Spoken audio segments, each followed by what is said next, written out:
See you or see you soon. Yes. There you are. Hello, hello. Hello, Glenn. Good morning, I guess it is for you. Or It early is 8 day. a.m. Let me guess, you're 9 hours ahead, so you're what, 5 p.m.? Yeah, that's right. Yeah. That's right. So, yes. A relaxing afternoon. I just woke up like 38 seconds ago. Whoa, so you have that freshness. Your whole mind and body is rested and you That have that look in fresh my energy. eyes, that glazed look. You need to wake up a little bit first. It takes a little time. There we go. Anyway, I have been thinking. I'm taking quite a few notes during the week in uh, yeah, anticipation for today's barn racing since Excellent. yeah, So you you have a wanted me session. to put You have something in. as much of this session as you want. And then I also would like to comment on the poll that I set up yesterday. I don't know if you saw the poll. I don't think you I responded to the poll last I checked. No, I haven't been almost on Facebook at all. It's been I've sort of been having period what I've been doing many other things. So I just haven't been on Facebook for a while. I know it sounds a little strange, but that's I kind of work that way for some reason. But yeah, I would love to hear about it. Obviously, yeah, that would be awesome. And then I would also like to mention this interaction that Peter Jones invited, where he would like to collaborate on an article. And then I shared my list of smart people problems with him. And he enjoyed that list, I think. Yes, The yes, list is up to about 9 or 10 now. yeah. Those problems I have considered that having to do a lot with information overload, doesn't it? Well, it has a lot to do with a lot of things: ego, recognition, time, priorities, self importance, hubris, information Energy, overload, time energy. to learn. There's a dog at the door. I'm going to go let the dog in. Hang on one second, okay? Great.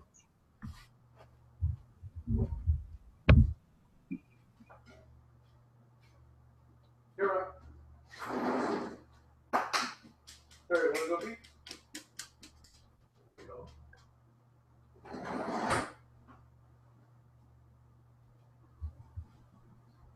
Okay, then. Okay, I'm back.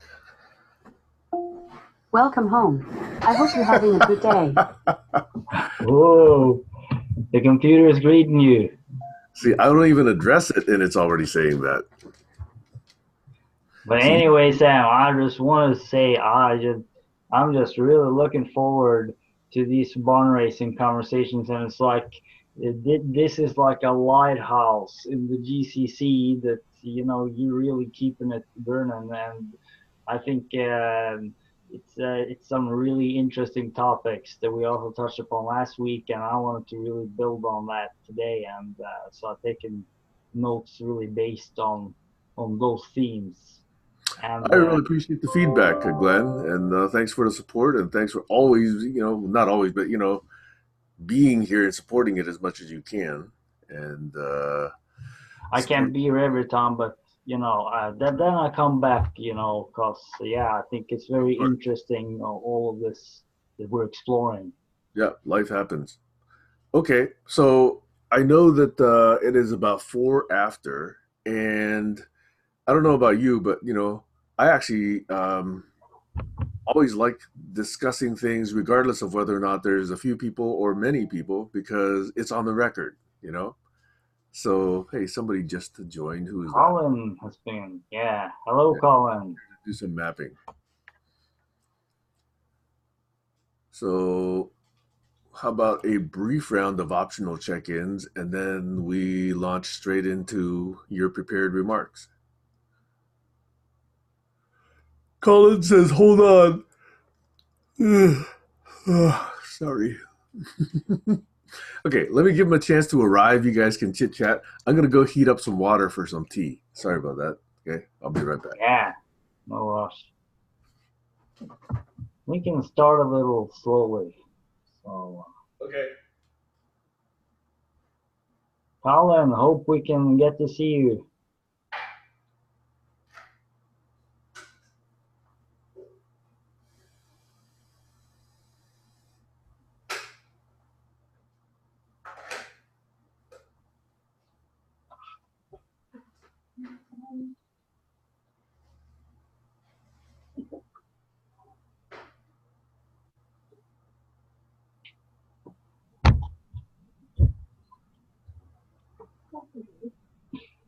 What's up, man?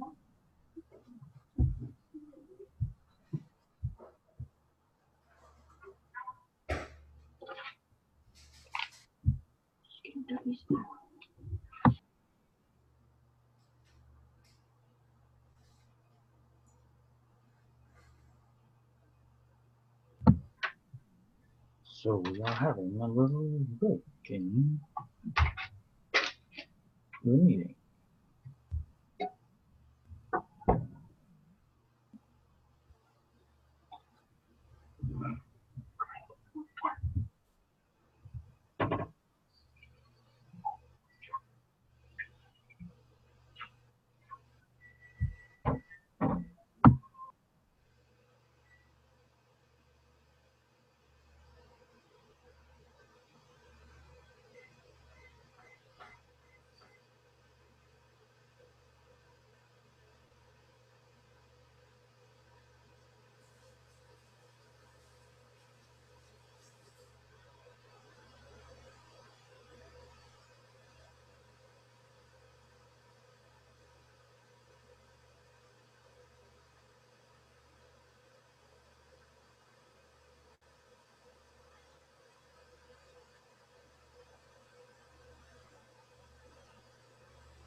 Okay, is Colin still here?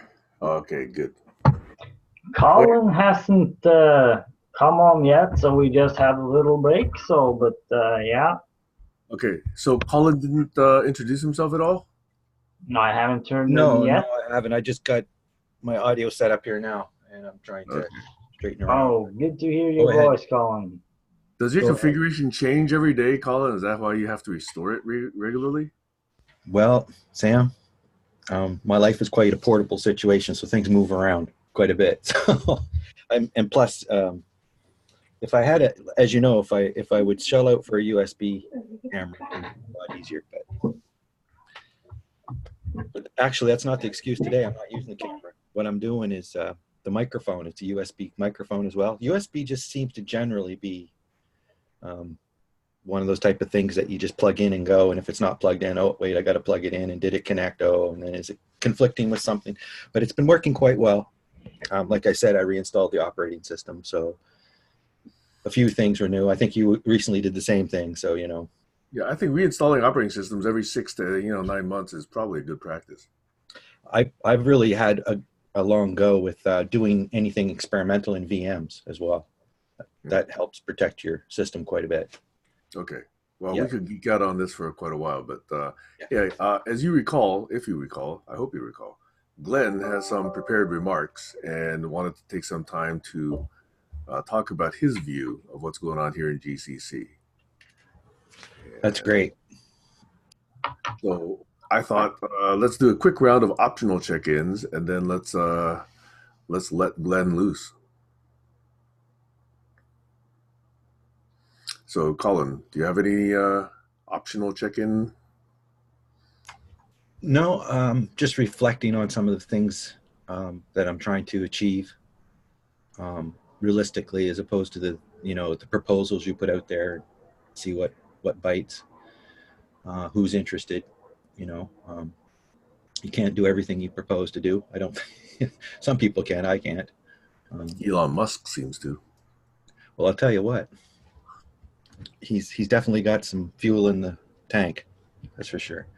So yeah. I'm just glad to have an opportunity to think forward to this meeting and listening to what people have to say and thinking about how I can focus and contribute. I think that's the thing I'm coming to. And I don't know if check-ins are supposed to be more personal than practical, but I'd rather stick half and half. And I think last week my theme was to try to see if I couldn't evoke a map discussion between Sam and Doug on the difference between their interpretation of certain standpoints around how to. Well, disagreement is the word, but we can't say that because we don't know what that means yet. We have to define it. But basically differences in understanding. Let's be as clear as we can. Well, what Sam thinks differences in what Doug thinks is the underlying cause, which is fear, I believe, that crops up these differences. So if you grab the differences, you might be one step ahead already. So we could, and I think, each person comes with their own playing field and you join in on a common playing field. So that kind of a forum where it could take a little preparation to make sure that each person has it's almost like Scrabble. You got to get your letters ready to play the game. So anyway, so that was one of the things. And I came up with another one just before this meeting. And I think it's the difference between trying to justify something or judging. If you're justifying, it's more of a scientific approach where you're trying to find the data to justify your hypothesis. And justify is a twisted word in that example, but justify the fact that you think this is right would be in that case. Where so that's about misunderstandings. If people always are trying to, and whether people want to go into that, like they say there's a couple of things you should never talk about: politics and religion. So there's all these walls and tricks that people play. And I just got done watching a report on the David Pakman show about Donald Trump's supporter who was saying that, I think I can't remember what his title is. Mick Mulvaney, is it? Is that the right guy? And he was saying how, he come out on camera and used his fingers and said 1, 2, 3. And then on the David Pakman show, he says, I didn't say that. No, that was on Fox. David Pakman was doing a breakdown of his interview on Fox. And it just fits so much into this category. If I could just map that in 4 nodes, the guy would be done if people just would look at the truth the way it is, as opposed to using their tribal instincts to just compartmentalize and forget about it. And And I just think there's a lot of unnecessary confusion and misunderstanding, and I'm wondering if it's just because of people's attitudes to not find a convivial, agreeable, micro-agreeable way to have that conversation. Because I think a lot of people don't want to have that conversation because you're probing into too much information, and they don't want an interview. They want to go to a entertainment event. So this game of wicked problems is a hobby for philosophers and scientists and whatever. I think for the most part, in my experience, other people find different ways to join in, but I feel most satisfied when there's a way to follow the data, and just watching that interview and wondering between you and Doug and these kinds of things, if there's not some meme or theme that people could just say, oh, that's the Sam Doug effect, right? The guys agree 99%, but they can't move the ball up the field because misunderstandings, I guess. Anyway, that's a long intro. Sorry, but I'll just say that. For nothing to say, that was a pretty good check-in, Colin. No, yeah, thanks, Colin. Yeah, that was great. Okay, I'll go, and then Glenn, then you're on. How's that? Okay. Great. So,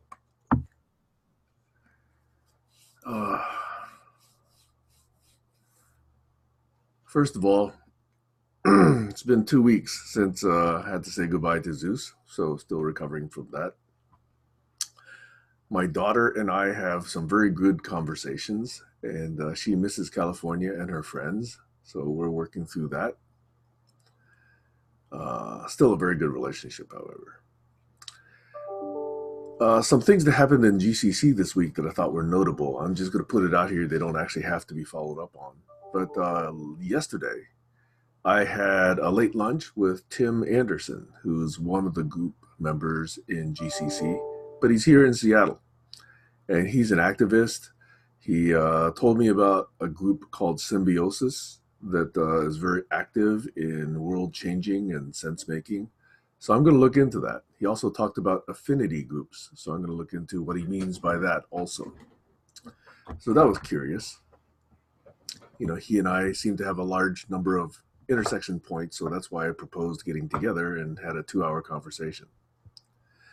Regarding this disagreement notion, Colin, I really do think that words are tools. And even if they trigger, if they clearly identify the topic or clearly identify the event being proposed, let's not be afraid to use words.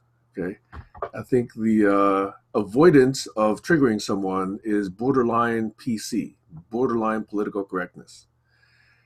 And I dislike that. I used to think that it was good to be polite. I think it's actually better to be clear. Politeness is important, but it does not trump clarity or communication, in my opinion. Then whether or not there's this Scrabble game there, Scrabble, I think, is randomly being armed with, what game pieces you might be able to get. I actually think it's closer to, coming with your own language. This is the Dictopedia idea, right? So in other words, if I have certain connotations and implications around the word disagreement and others do, there's an opportunity to clarify, and that's what you're asking for. So I think leaning into that is a good thing, rather than saying, oh, well, you misunderstand me, therefore I'm not going to talk to you. That is, in my opinion, not going to lead either of us anywhere. Yeah, I think the Scrabble, in my sense, would be the tiles on the board would be like a portal to that whole section. You mean the map of all those tiles already? I'm using a very high level analogy just to say that, you have your pieces, I have my pieces, and we have a common board that we have to share. Not here's my board, you do what I say, or I have to follow. It's right. Basically we each have our own plane of understanding, and we have to share that plane in when we build together. Okay, so just to touch on a few points here before I give Glenn the floor. The next one I thought was, for some reason, I felt inclined to think of the top memes or themes or ideas or topics or, touch points or repetitive conversations we have within GCC. And I named a few of them. I named a couple dozen of them and put it in a poll in the GCC group. And curiously, a number of people have responded. So among those ideas, Colin, you remember my big theme is coexistence. I put love up there. I put thrivability up there. I put human being 2.0 up there, et cetera, et cetera. So obviously people can put their own selections up there, but I did ask everyone to keep their selections to 3 for the moment. So if you've not been there yet, Colin, Glenn, whoever's listening, please do go there. I find it interesting because here's the game. I'd like to know what everyone's top 3 are. And then I might go back and ask them, okay, since we've had that round, add 3 more. What are the next 3? And I'd really like to see how that either strengthens or shifts the priorities of some of the ideas. Okay. So anyway, that's a game that I'm just trying to do as a Friday experiment since yesterday was Friday. And then I also noted that I forget exactly what post. I think it was the post that said, hey, how come everybody that's trying to change the world is so hard to work with, right? That tongue-in-cheek post that I put up there, which led to dozens of responses, which I thought was excellent. And then Peter Jones said he's writing an article, so he actually invited me to review and possibly collaborate on the article. So I thought that was cool. And then I shared with him my current list of smart people problems. So I don't know if you guys saw that, but it's in a response to that particular thread. And Peter enjoyed that list. So he's encouraging me to publish that as an article or blog or something. So I'm considering doing that also. So anyway, those are some of the things that I thought were relevant to GCC. And Glenn, I want to say thank you again for supporting what's going on here at Barn Raising. I'm really trying to still lean into a number of things I find important, and I really appreciate the constant presence for you guys, Colin, Joshua, Glenn, Alex, others. We don't always agree, but we're always trying to figure it out, which I think is good. So thank you. And with that, I think that was what was on my mind. And Glenn, you're on. Yo, thank you, Sam. Yeah, and you're making it so great too with all your questioning and sense making, and it's this continuous conversation where things become somewhat clearer over time, between different minds as we begin to understand what we mean and what we observe, etc.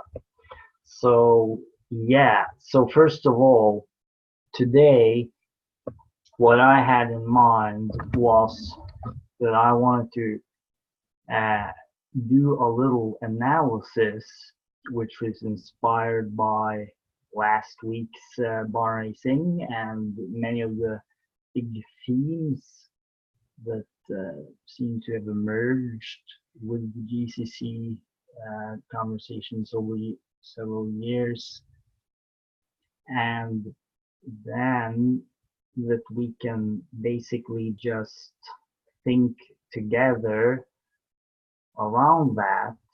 And I would be very happy if you wanted to just all be unmuted so that at any moment ask a question, come with a little remark, and at the same time we can just try to hello David Middlemiss, great to see you.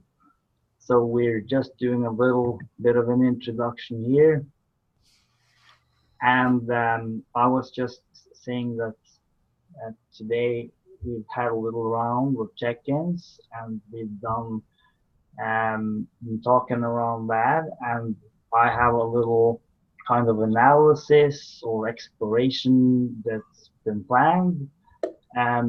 So if you wanted to do a little check-in or say hello or something, you can do that now if you want, or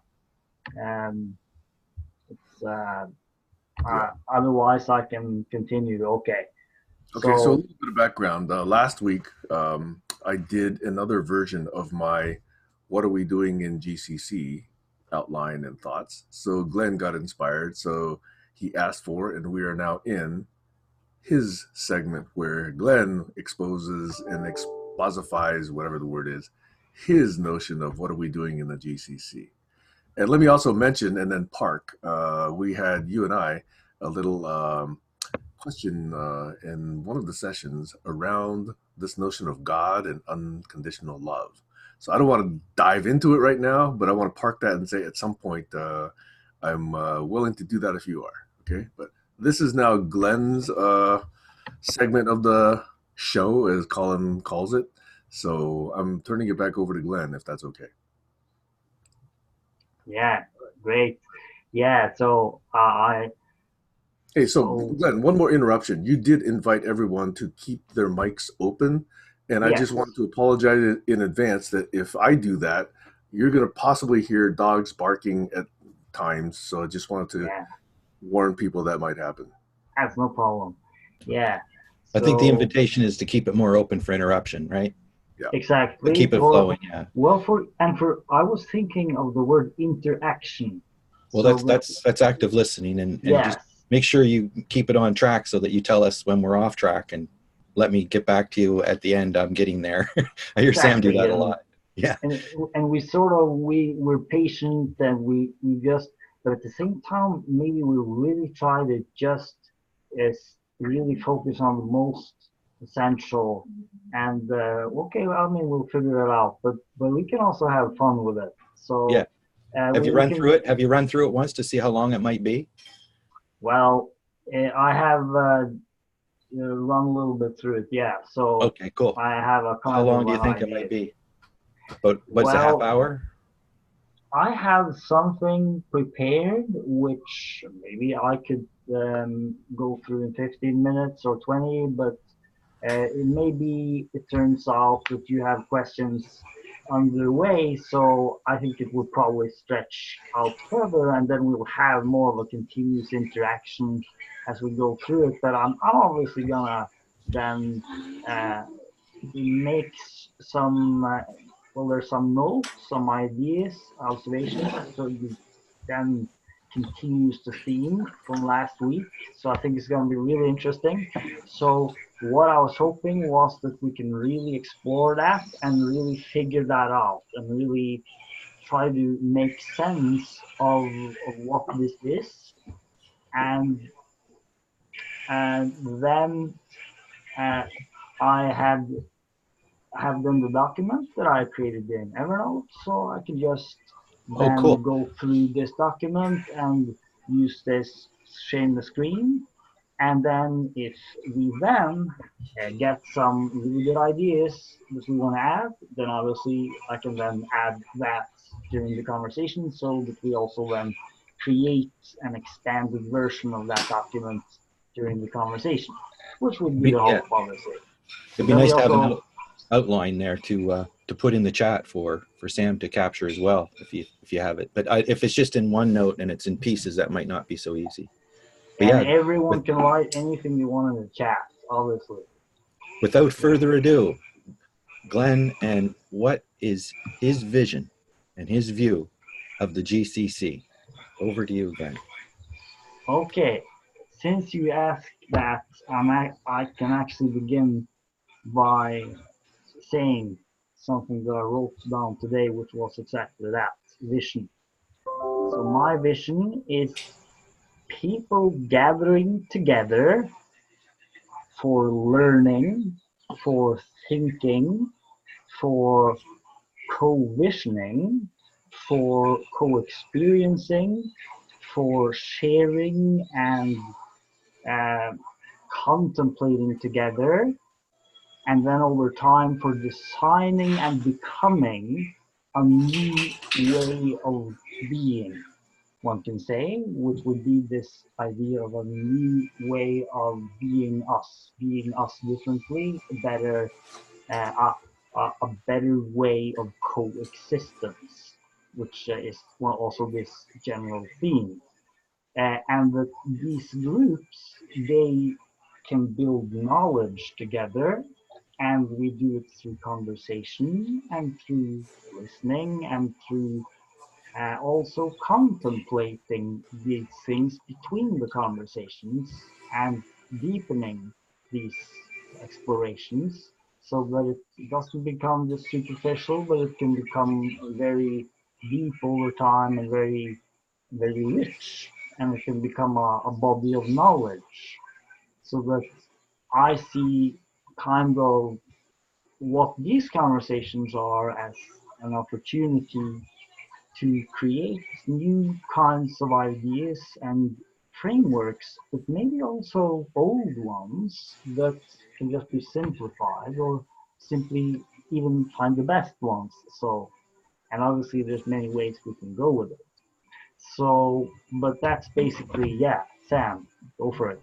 So I might have missed it, but this sounds a lot about what we are doing. I was curious if you had thoughts around the why and whether you were going to Emmy, good to find see you. Emmy's here. Yes, Hey, good to see you. yeah, And by Sam, the way, for please, the what? record, Emmy, Glenn is going through his version of what are we doing in the GCC because 2 or 3 times in the past I've done some of that, especially last week or 2 weeks ago. So Glenn was inspired gladly to give his version of it. So we're giving him time to do so today. Okay. Do you want to Fantastic. You arrived at just the right time, Sammy. do you have any quick thoughts to share with us before Glenn continues? Just that it's great to be here. Harry and I have just spent the day at the Design Week, Dutch Design Week, which is happens in Eindhoven every year. So I've just come from taking in a lot of information, and I'm looking forward to listening in a more subtle way. And you know David, yes? Yeah, nice to see you, David. All right, cool. Hi, how are you doing? All right, and Colin is lurking as well. Oh, he's a context observer. Look at him winging around in the universe.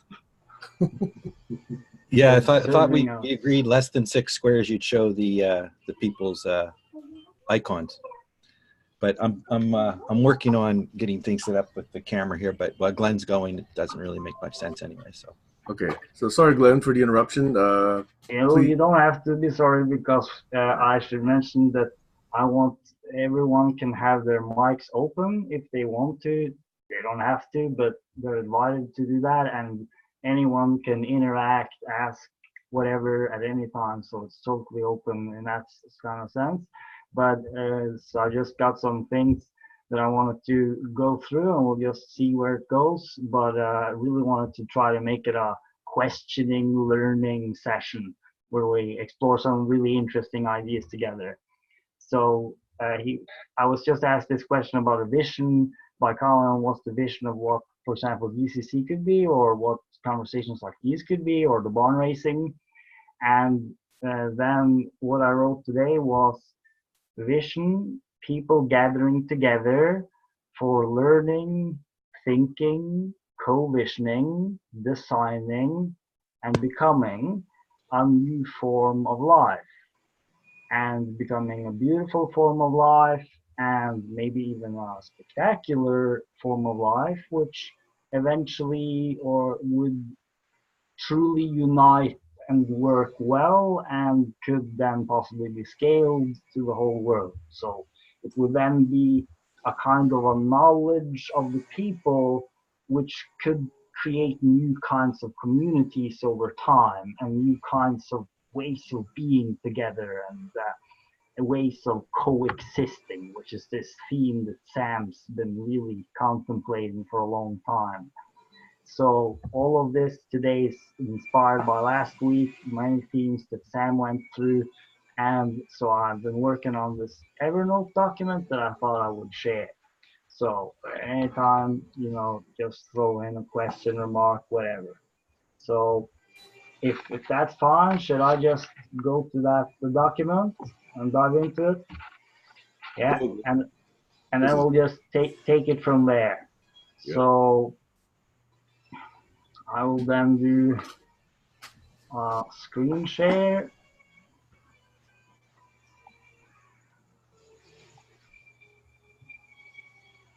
Can you now see the document? Can you increase the font some for the record so it's easier to read? I'm not exactly It's sure. legible now, but I'm just wondering if you could actually make it bigger so we could have more focus on whatever it is you're talking about. Yes, that should be quite possible. Nice, thank you. Okay, so today the idea was to do an analysis, a little of the GCC project in general, inspired by these conversations last Saturday, and one theme which is quite basic would be impressions and observations and ideas about the general situation, which touches upon questions of truth and reality and some of the more, more basic, which obviously are many questions, but also the practical issues. What are, for example, facts, reliable facts that we know to be true? What is it that people could agree on? Things like that. Then we have questions that have been raised many times during these conversations. One of these questions has been about agreements and disagreements, which Sam went into last week, and we've been touching upon it many times. So this is something I've been contemplating this week, and I was having a few examples I wrote down of what is sometimes perceived as disagreements, but which may arguably be misunderstandings, or just speaking about very different parts of a larger whole, which doesn't yet harmonize. But that's a little going into that. But I was specifically wanted to look at the question that Sam raised, which was how do we disagree well? And I think it's a very interesting question. So I'll present one definition of what I'm thinking about as disagreeing well, what that could be.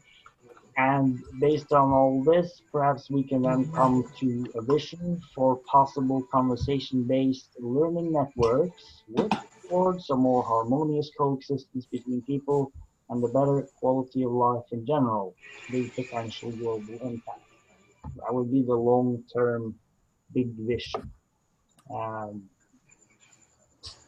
so yes, based on this, anything that comes up for you this time? Any of you? I do, but I'm going to let others take their opportunity first.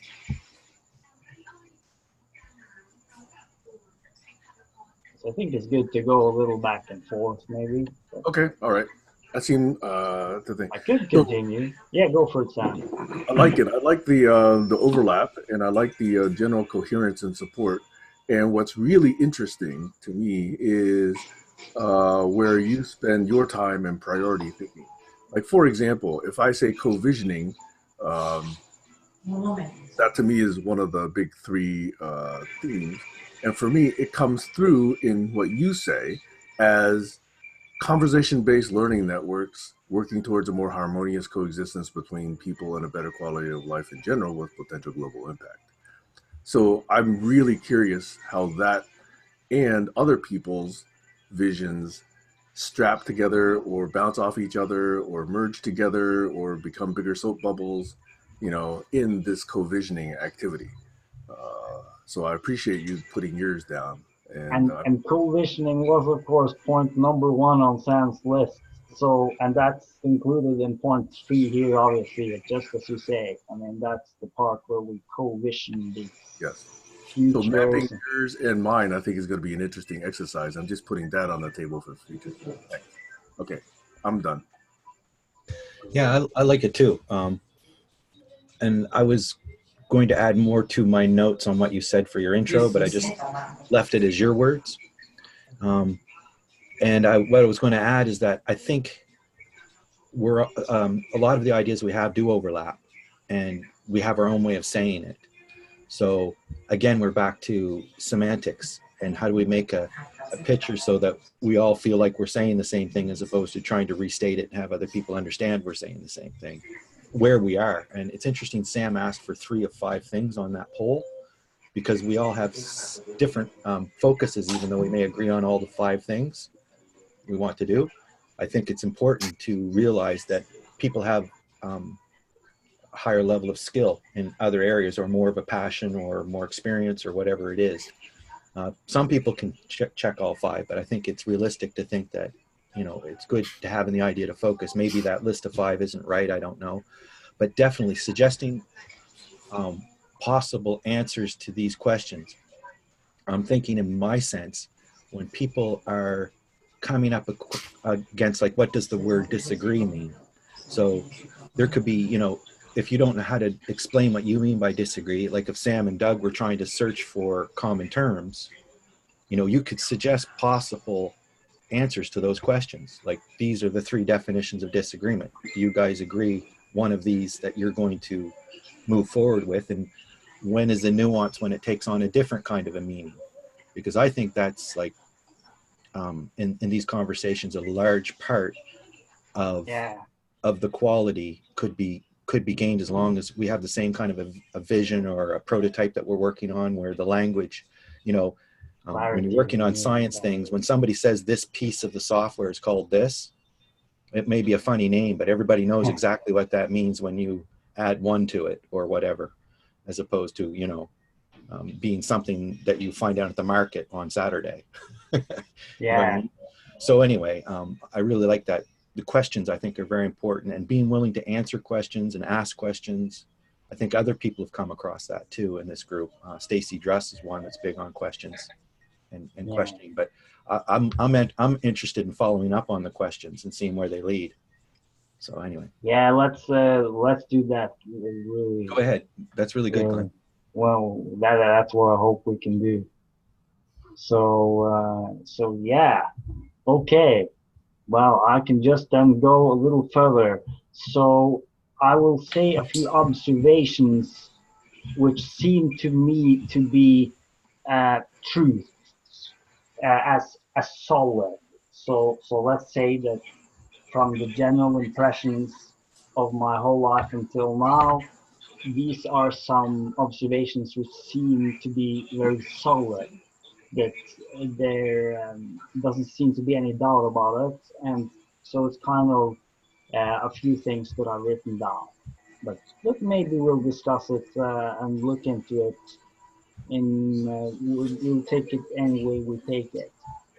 So the observations that of the situation seems to be that, first of all, it's a dynamic situation. So everything is moving, everything is changing, everything is therefore possible. So this is simply about how it seems to be the case that whatever we are, this is a complex question. Who am I? Who are we? Who do we want to be? It is clear that there's something fundamentally dynamic about it. And this means that, strictly speaking, at every single moment, we are someone that we've never been before. So we continuously renew ourselves. So we as human beings seem to be, in some sense, fundamentally dynamic as creatures, that we can reinvent ourselves from the inside out. And this means that if we then evolve, especially, let's say, evolve our consciousness or our mind in the fullest sense of the word, this is perhaps the big hope, and that then there can be this grand renewal from the inside out, which can really create a whole new, beautiful society and world and system for everything. And so it depends on being, you could say, in the full sense of the word. So everything seems to then depend. At the moment, the big questions of planet Earth seem to depend in some way or another on the evolution of the human mind in the sense of consciousness, ideas, sensing, thinking, feeling, knowledge, patterns of behavior, ways of communication, understanding of language and concepts and symbols and signals, ability of sending and receiving and interpreting signals, information in general, choices, ways of using computer systems, informational architectures, and responsibility, which perhaps should be maybe at the top of at least some of those lists. Agility, flexibility, open-mindedness, ability to learn, coexist, human culture, cultural evolution within natural evolution, which is also a very, very interesting subject in itself. Very complex, obviously, but I'm really then speaking about being in the full sense of that word as one movement of life, simply on the planetary surface. That among living beings, there's a movement of life. This is the being itself of us, and so that's what it all depends on. It's sort of like it's the immediate here and now always. So I'm just using many words to point back to something very basic that we kind of all take for granted, it seems. Um, Hey, Glenn. so yes, go for it, Sam. So if you back up one paragraph, you use the phrase "everything is possible." Yes. In my mind, I got a little bit stuck on that one. Do you mean anything is possible, or do you mean that everything is possible? Because to me, Well, there's a difference, but I wonder if there's a difference that you think to others. that might depend on what scale you see it, of course, and what time frame. For example, right now, there's certain things that are possible, but in a time frame of 100 years, for example, the possibility space will be far increased, even of, let's say, realistic possibilities. So it's based on this idea that if we can creatively renew from within, then in a sense we could create our own future, or at least create something that would lead to a beautiful future. And that in this sense, the possibility space, it's a very peculiar word, isn't it? Because in a sense it has to do with imagination, and it's a kind of a, maybe it's more like a tool we use for the mind or something. It doesn't really exist as such, but if we can imagine something, then that imagination might itself lead to that phenomena being manifested. So that's also the hope that imagination could then make it manifest someday, which is why language and information and ideas and knowledge is important, because it might become reality. Did you have something there, Sam? You seemed like Well, you. that's consistent with what I thought you meant by it. So thank you for that. And then what's curious to me about your list is, um, I'm assuming that this list is what you mean by being human differently. Is that what you mean by that? That these are the areas where we could actually do things differently? Yes, exactly. And which would be then the factor which would make all the difference, and probably the only thing that really makes a difference. Um, so that if we want to solve the global issues, it's always going to be a psychological issue, one way or another, a behavioral issue. It will be about the action that happens in space. So, in a sense, that's the foundation. That ties in with this idea of responsibility. Douglas said some wonderful things about this, and it's really that I can only be responsible for me, and we can, make something good from the inside out, and that if we then do something good, then perhaps that will, flower in some way. But we don't necessarily know how, but at least we've done our part. And that's kind of also an idea that's, inspiring me with this. Okay, So, thank you. yeah, so all of this, I guess, also relates to values that have been touched upon in many of these conversations,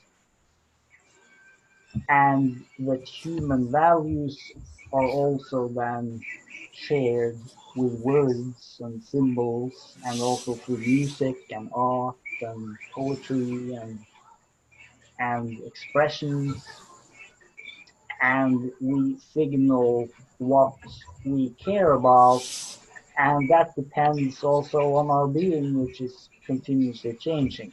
So this is why, not to get overwhelmed here by this, the, the hope I have is that it might be possible to find a kind of very simple way of looking at it, where you really only care about your own behavior, in a sense, so that I can only be my best.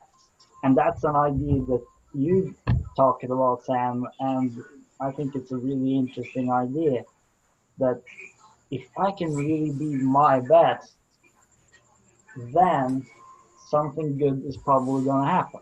And I don't have to pretend to know what it will be.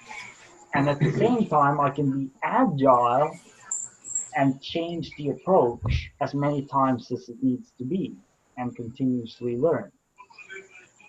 So, and that can also be incredibly interesting and very fun to then explore this, because one can always learn over time. And does that make sense?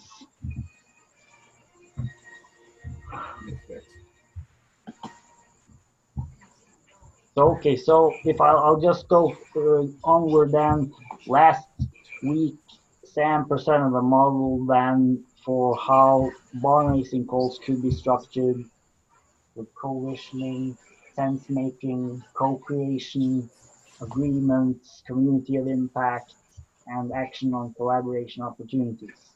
So I think this is really great, because we can do co-visioning when we then meet together here and we think about what is possible, and we then can build upon each other's visions.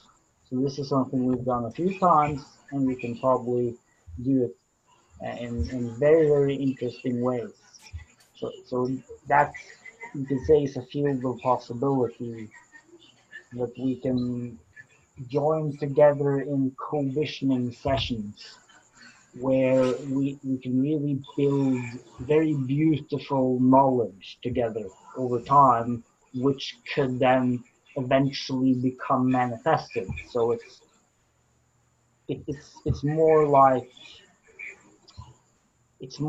a recipe for something to, creating something really beautiful together, which can then come into the world, and then whatever is going to happen is going to happen. And then we try at the same time to make sense together, and then through our interactions we also co-create something. And then, deepening into this, again, I ask the room if there's any questions now, or should we just continue here? Okay, I can roll on. So, co-visioning, and this was what we touched upon last Saturday. What kind of place do we want to co-create for ourselves and future generations? What do we need to do to ensure it? How do we coexist? sense making, words, interactions, Wikipedia, this idea of that Sam's been talking about of finding out what do we actually mean by our words, which I think was what Colin touched upon quite a lot earlier. Communication, obviously, how we are together, how we listen, how we speak. Open for co-creation, learning mindset. This was also something we talked about last week.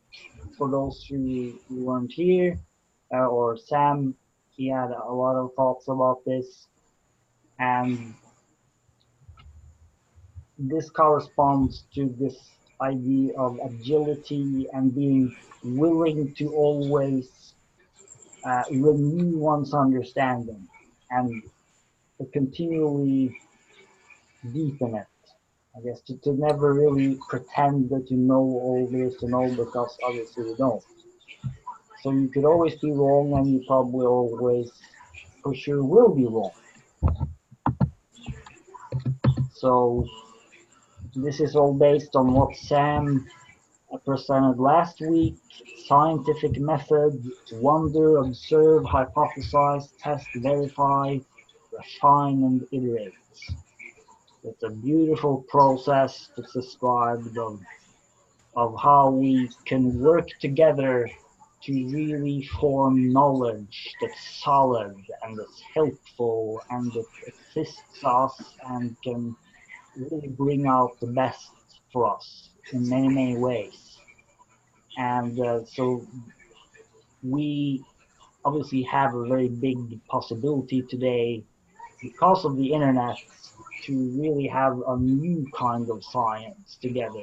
This is what I think, that we could possibly have a science, a real science of the people, a science of the good life, which takes all the best from the existing science, but then expands it a lot. So there's many possibilities there as well. And beliefs. This was mentioned by Sam, so that's an interesting question too, because, for example, a belief may in itself change and will in itself change my reality. So there's something about beliefs. We all kind of have them, and they have an active influence. So that's also a very big theme, obviously. But then it's the question of agreements that Sam's been very interested in. And I've been thinking quite a lot about this issue, this question Sam asked. How could we disagree well? And I then came up with some reflections. What is meant by agreement and disagreement? When I use the word agreement, I mean something in the direction of an action where people plan and intend to carry out this action, behavior. So they agree to a certain behavior. That's one way of looking at agreement. But you could also, for example, say that it's just two people who feel similarly on a certain theme, general theme, or they think similarly. Maybe they don't even understand one another, and they feel that they're in agreement. So that's a very different kind of agreement. So obviously, you have to make clear what kind of agreement we're talking about. So, yeah, I'd like to jump in. I'd like to jump in, Glenn, since Colin. Yeah, just to keep it back and forth and nobody falls asleep. Go for it. This is really good stuff. But I tell you what, if you're not into it, you could be like watching a Bob Ross painting by now. Not to be insulting, but it is. It's very deep stuff, and it's hard to grasp a hold of. But as you're talking, I'm coming up to what I'm thinking, and boom, there it is. It's these micro agreements, right? Yes. And you got it right there. So what is an agreement and a disagreement, as opposed to how to disagree better? It's how do we become willing to make these micro agreements to move closer to what it is we're trying to understand. So it is very much all the stuff. This sounds a whole lot like what we were discussing last week.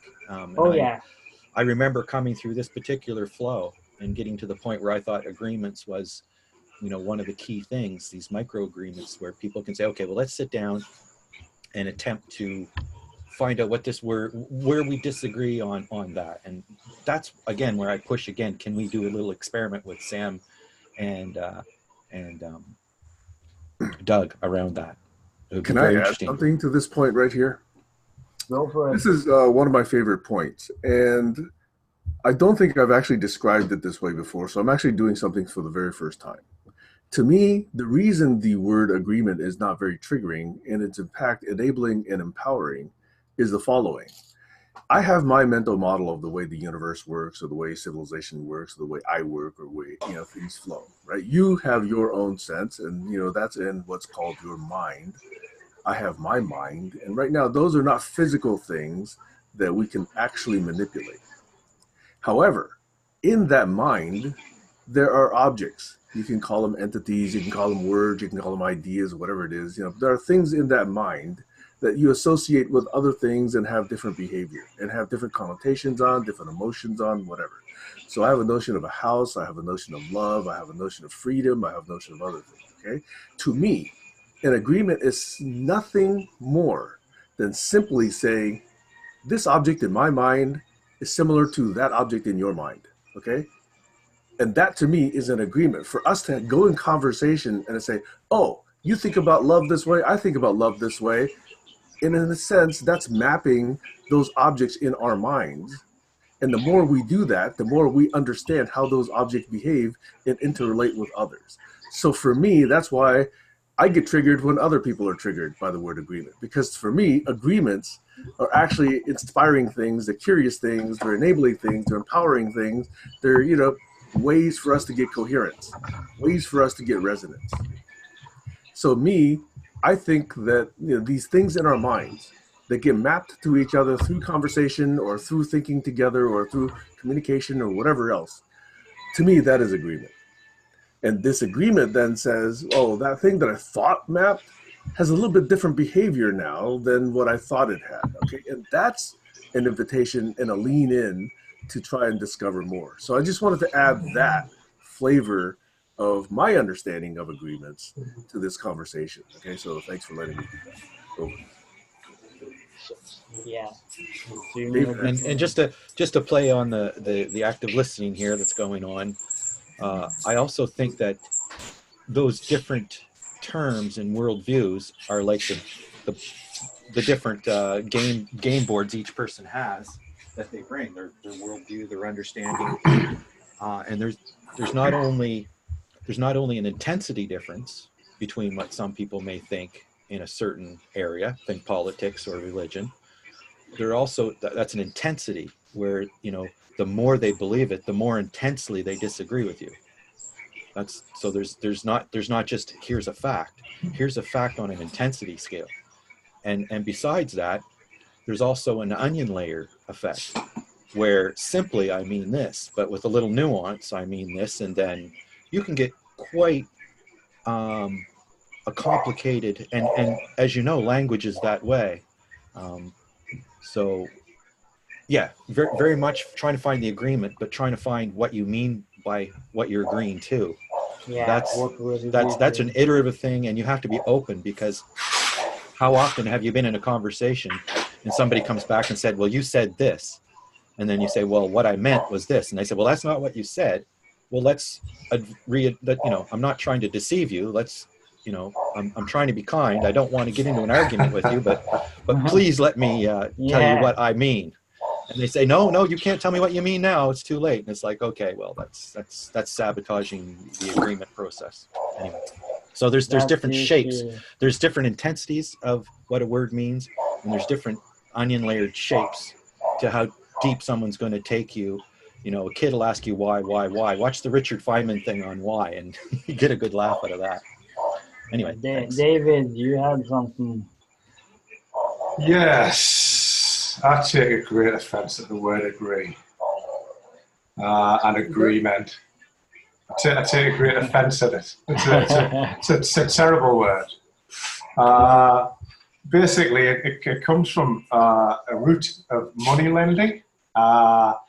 which at the time, it was he agreed to falsify ownership of the things that belonged to everybody, and hold people in a contract attraction of confidence, so that they fell into a foolishness, believing that they were in this special situation, and it's based on greed.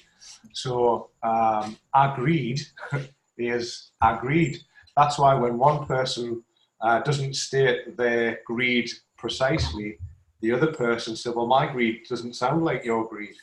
So its connotations and root cause are in a money lending format.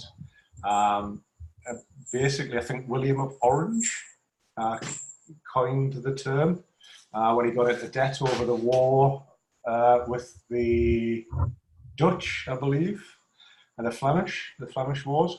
Basically, he wanted more gold, so he went to war with the Flemish, and then ran out of gold because he'd spent it all on the war and then needed more. So he had to get the money from the gold from the people.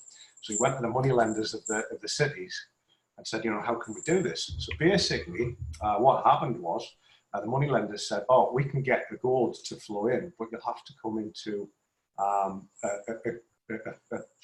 a structured greed, a contract with us. And basically what they did was they created a greed. They didn't agree, they had agreed together. So basically... So could we say then that they thought they had an agreement, but they came into an arrangement that wasn't really very good?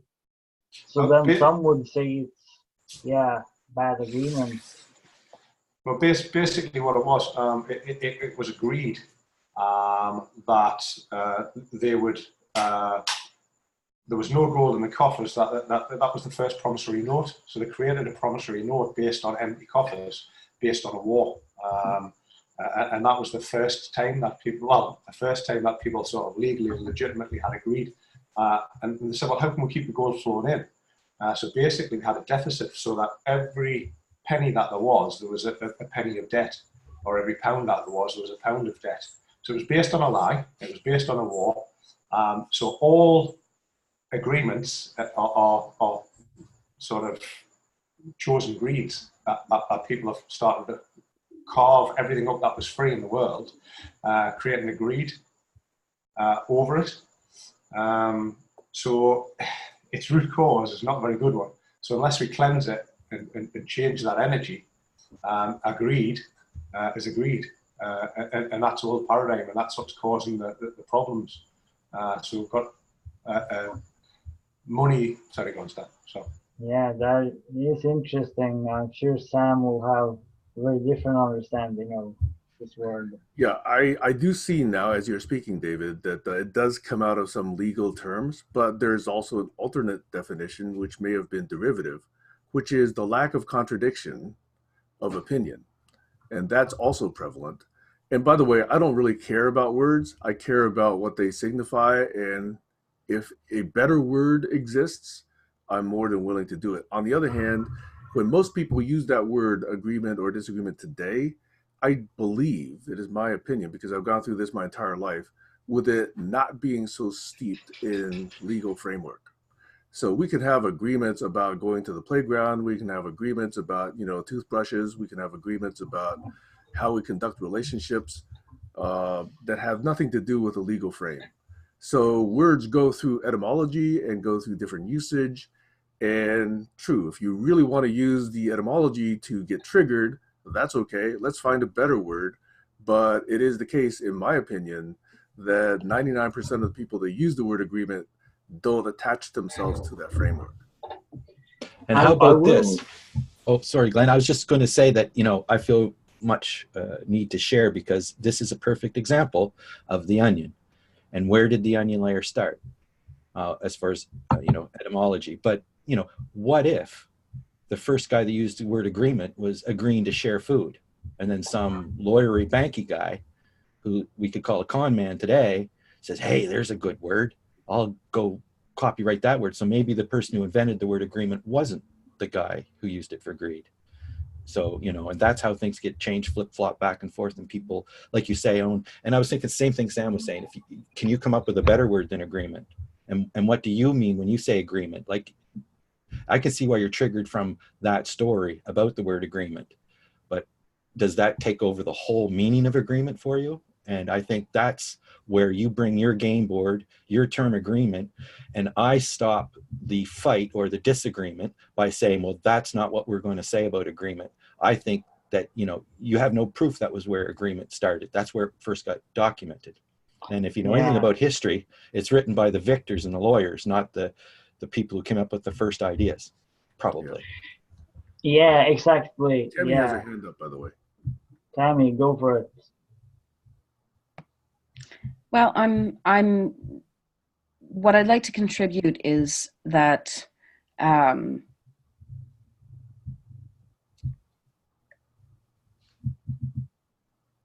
it's difficult to articulate because when we agree upon the words, then that boxes things up into what we might exchange. And at the same time, what I witness is happening in this context, in this session with this, is that everyone does have a slightly different approach to their understanding of agreement. And I'll just, to join the fun, I'll put forward agree in the alphabet code. So go for it.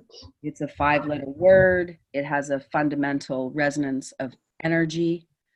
The first letter, so it's identifier, being all that is and all that is not. So there's an isness to agree. That's unified. And the way it presents, the way that it bees in the world is essence. It's essential. There's something that's very essential that is represented in the fundamental beingness of agree. Its role is to activate. Its form is energy, and its energy is energy. It's got this all essence activating energy. And if you think of the functional application of agree, it does cohere energy and create the space to flow. So all this is kind of just illustrating that we each have our window into the construction in our mind that allows us to be able to play with our thinking. And it's never going to match. This is why I think there's quite a bit of sound artifacts. I know that you say open mic, Glenn, but I'll just say you don't have to have it. Or disagree that I personally, if there are sounds in my background, I would mute. Then do it. Yeah, it's optional. They're not in my background. So the point is that we each have different viewpoints, and this, I think, makes a much more whole representation of what's really going on. Does this help us to simplify things? Of course not. Is it entangled with the kind of up-leveling, generally speaking, that we all need to do to evolve? Well, that's there too. And so I would put forward that agreement, while effective, cuts away a certain amount of what is possible through a more, but is useful as a flow, because otherwise the energies seem to fall apart or are not coherent. Sam? Yeah, I can see there's many understandings of this word that we can see here, and that's a very interesting observation. Sam, what were you going to say? One of the themes that I might sound pedantic is, how can we come thinking that all here are well-intentioned, and that when we see potentially different interpretations and possibly motivations, can we have the generosity to think, oh, let me choose the positive one. Let me not get so tied down by the negative one. And let's see what's possible. That's part of doing us differently. That's part of being generous and curious. And so I would invite us to do that at every juncture. Every word in the English language has an etymology. The word warrior has a certain stature, but it obviously comes from the word war. Okay? Certain recipes come from certain histories of, the way the culture worked. Do we want to get tangled in all of that negativity, or do we want to say, yes, this is the way the word is used today. I can understand the history, but its utility goes much beyond that history. So I would invite us to be curious and generous and not get so triggered. Over. Well, it is an observation that we understand very different things with the same words, and this word agreement is an example. You've spoken a lot about the Sam, about agreements, but you also came with a different description earlier where you mentioned what seemed to be an agreement in terms of similarities of worldview, of representation in the mind. And that's a very different kind of thing than agreeing to meet outside at 5 o'clock, even though even that agreement does, need us to do some visualization in the mind. So, but obviously, yeah. And then what David mentions is that for him, it's memories to greed and to many of these agreements that have really been exploitations. And Tammy presents the alphabet code version as agreement as something whole. And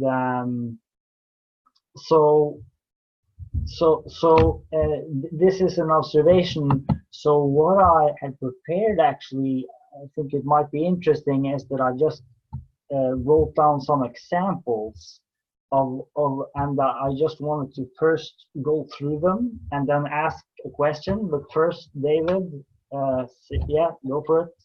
I was just going to say quickly, so I'll tend not to agree to things, but I will align choice very easily, very openly and very open-heartedly. So I tend to shy away from agreements, and I'll share other people's choices and sort of participate, but I just sort of have an adversity to agree. There might be things deeper into that I need to look at, but that was just what that was the point that I was going to come to. Yeah, exactly. I'd like to jump in there too, Glenn, for you go into some examples. Go for it. To feedback on what Tammy had said, and David and Sam, that from my point of view, my question before Sam started was, okay, so what can we do about that, Tammy? What can we do about the fact that we both, or that, is it a Venn diagram, what you're saying? Like, you can see things done a certain way, but that doesn't include something else. So what is that Venn diagram? What is the piece that's missing? And Sam put up a post where he gave 5 choices of what might be the 5 colors of a GCC essence. These are the 5 different colors, the main essences. And so you might pick one of the essences that I don't pick, or somebody else doesn't pick, and therefore that would be outside the Venn diagram, but only slightly. I think Tammy had something to that point.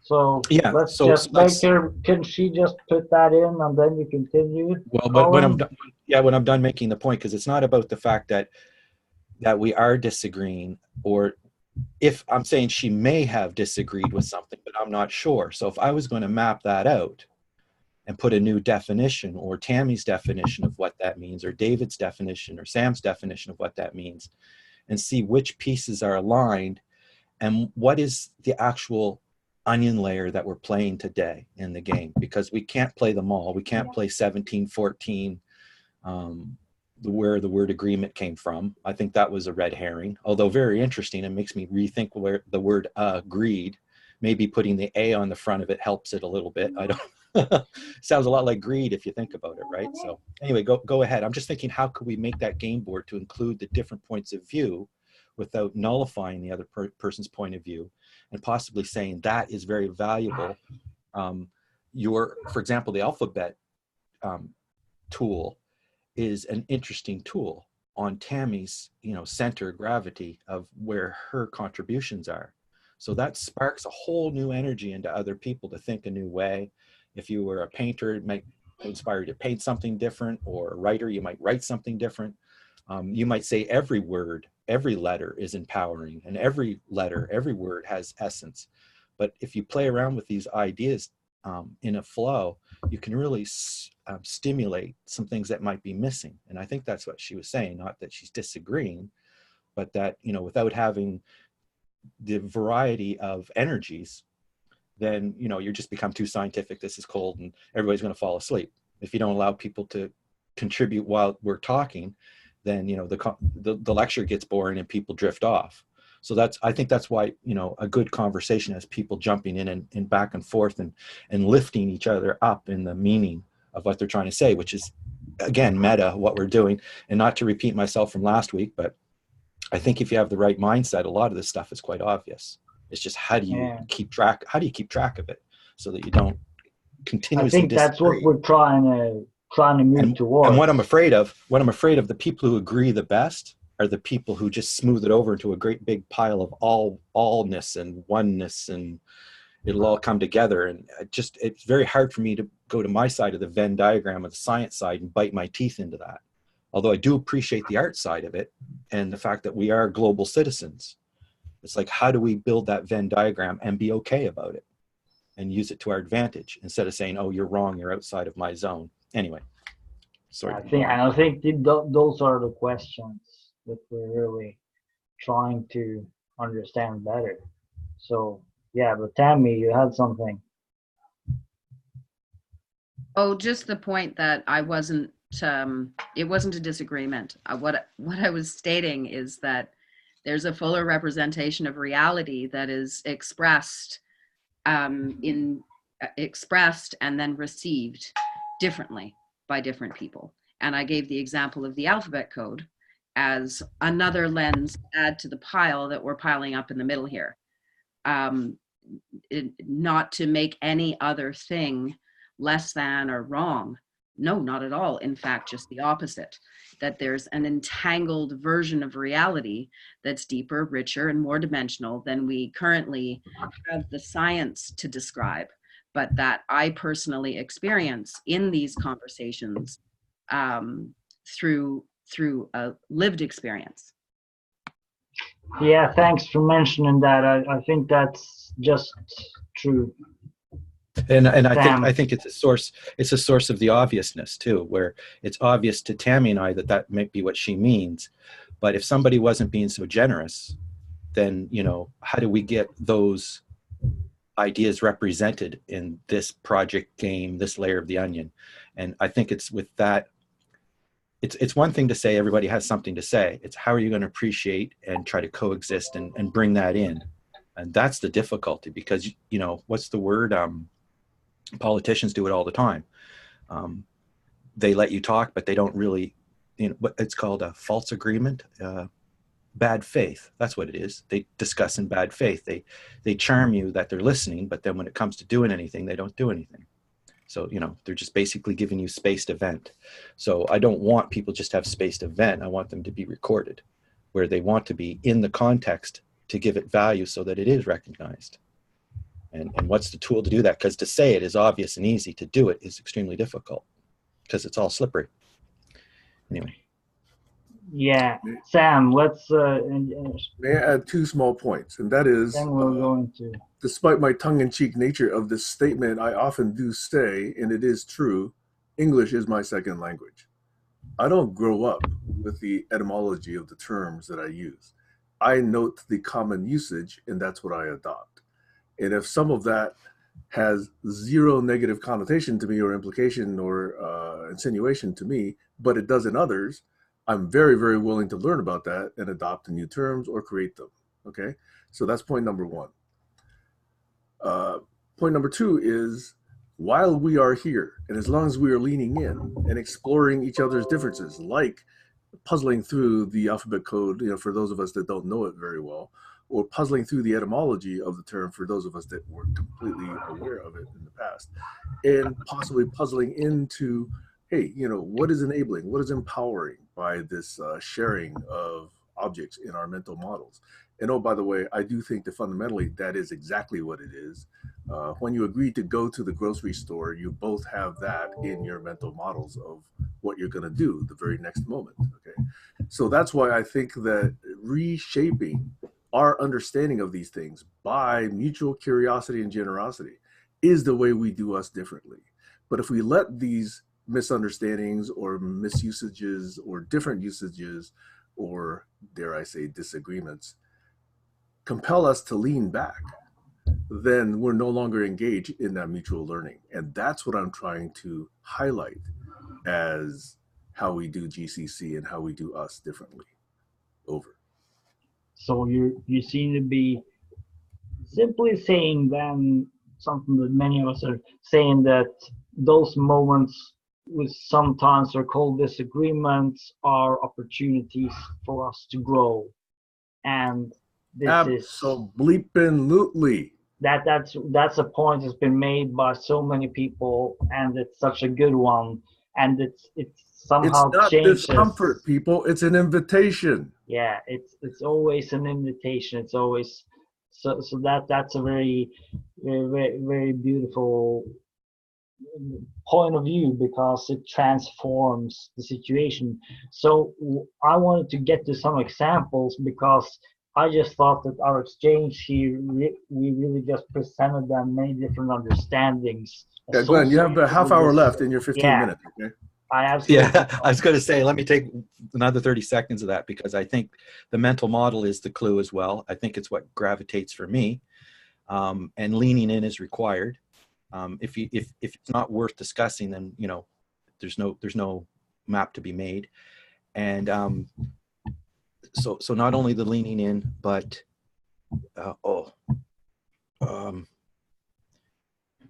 it's I've lost it. Well, I'll come back to it. We can. I know what it was. You're about to give an example. That's your mental model. How many mental models have already been given of this?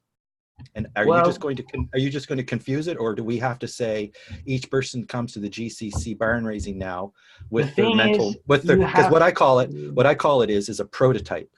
Yeah, but the thing is, it's are we working on different prototypes? And that's okay, but you're about to present what you think it is, right? So that's in behalf of all of us at the GCC, right? Well, we haven't come to that yet, so we have to be a little shorter. Colin, please, you have to be a little shorter. I know you're trying to rush through this. We never even get started. I don't know. It's been many years. I'm just saying. I'm trying to set you up to say, here comes a mental model that Glenn has. And here, Glenn already said that, Colin. I'm going for it. Well, I'm sorry, but I think it's very important that we share all of our mental models, and at this point, will now. So now I'm going to everybody. Define. I just want to interject and say that the 30 seconds was a minute and a half. So there's also an awareness of each person of what they're asking for and what they're actually taking. Glenn. It's great points, Colin, but you have to take one at a time, and but it's good. Let me just dive into the examples, because here we have some examples, and I just want us to first consider them. We don't have to answer them at first, but I just want to go through it, because it's examples of situations where we might consider it a disagreement. So you have one house, one front door. So they're having a debate. He's saying that the door should be closed. The other one's saying the door should be open. The difference is one is talking about the day, the other is talking about the night. So is that a disagreement? Clearly not. They're just talking about different things. Curtains or carpets? Person A argues, we really need curtains in front of the windows. The other one says, we really need carpets on the floor. Do they disagree? No, they don't disagree. They simply are talking about different things. One says we want to have curtains on the windows. The other says we want to have carpets on the floor. There isn't a contradiction between those two realities. They could coexist. Go for it, Sam. In my mind, there is a disagreement because they think differently. And Yes. that's exactly what's going on here, by the way, in GCC and in the rest of life. Many things that could be reconciled aren't reconciled because there's an apparent disagreement. Those apparent disagreements are what affect people and give much of the impetus to exactly what action they take. So whether or not it's logically consistent is kind of a secondary point. And I think this is a great example, by the way, Glenn, because it's what most people think a disagreement is. Over. Yeah, it is a kind of situation that often occurs where one person is saying something that they feel is very important, and someone else is saying something else that they feel is very important, and it sounds like very different things, but there isn't any reason necessarily why those phenomena couldn't coexist, Right. and perhaps they would ideally be united. So you could see that they could reconcile in 10 seconds, or if they stop exactly at this point, they could forever be in quote unquote this disagreement state. So there's a difference in choice. Yeah, exactly. You can renegotiate it. Yeah. Sad Tammy, what do you want to? Thank you. And thank you. I haven't made it to a barn raising in quite some time. It was great to be here. I meant to mention, I popped it in the chat that I had to leave at the half hour. And I think, yeah, a great dialogue, great conversation. Good to go deeper, ever deeper into how we see the world in our different slices. I'm going to think about what was said and my own thoughts and bid you adieu. Thanks, everyone. Hey, thanks for dropping Great by. to have you here, Good to hear Tammy. your voice again. Yeah, I hope you can join us every once in a while. Yeah. For sure. And where's Harry today? Just out of curiosity. I think Harry's doing good there. Hey, Harry. I have been lurking, as they say. I took Colin's example that you can just be there without being there. Do you agree? The background. That's a whole different conversation there. And we're preparing supper. So while we're doing it, Brussels is on the menu. Excellent. Okay, everyone. Yeah. Nice. Have a great day there. Okay. Bye. I didn't have much choice there. No. Yes. So good to see you there, Colin. So let's go to another one. I think this is a very good one. Men and women, are they different or are they similar? It's like a very classical issue. It's a conversation theme, but we don't have to think about it just in terms of men and women. We can think about it also in terms of objects, where the question of similarity and difference comes up. I'll give a very simple example. If we look at my hands, are they different or are they similar? If the question is asked like that, it's a false contradiction, because the truth is you can have a long list of similarities and long list of differences. They have different shapes. They all have 5 fingers, both of them. They both are on the screen. They both occupy different places in the room. You can make a long list over what's different and what's similar based on what you focus on. So it seems to be that sometimes a person focuses on this aspect because they happen to be in that period of their life and they're interested in these and those things and they have those background, so they have that kind of area of focus. Another person has a somewhat different area of focus, and it's a perspective, it's a priority, it's a value system of sorts, and there's differences and similarities between those value systems. So it seems to be that on a fundamental level, differences and similarities are not contradictory. They are all coexisting, and that it depends what we, with our minds, focus on. So that if we look for similarities, we will find similarities. If we look for differences, we will find differences. And this, yeah, you're nodding, Sam. What do you have? This is the elephant story again, isn't it?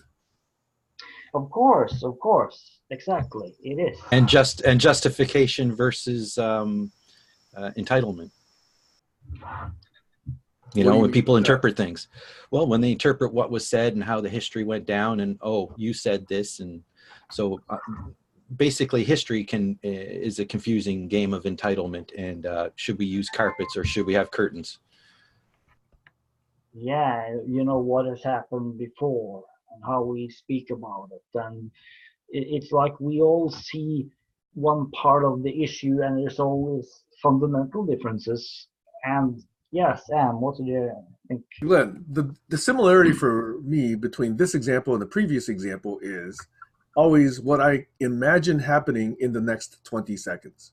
If they spend another 20 seconds with that generosity and mutual curiosity, the disagreement could very quickly vanish, disappear, evaporate, right? Exactly. Yeah. On the other hand, I could also imagine a scenario where if they only have budget for either curtains or carpets, but not both, then that's maybe not a 20-second conversation, right?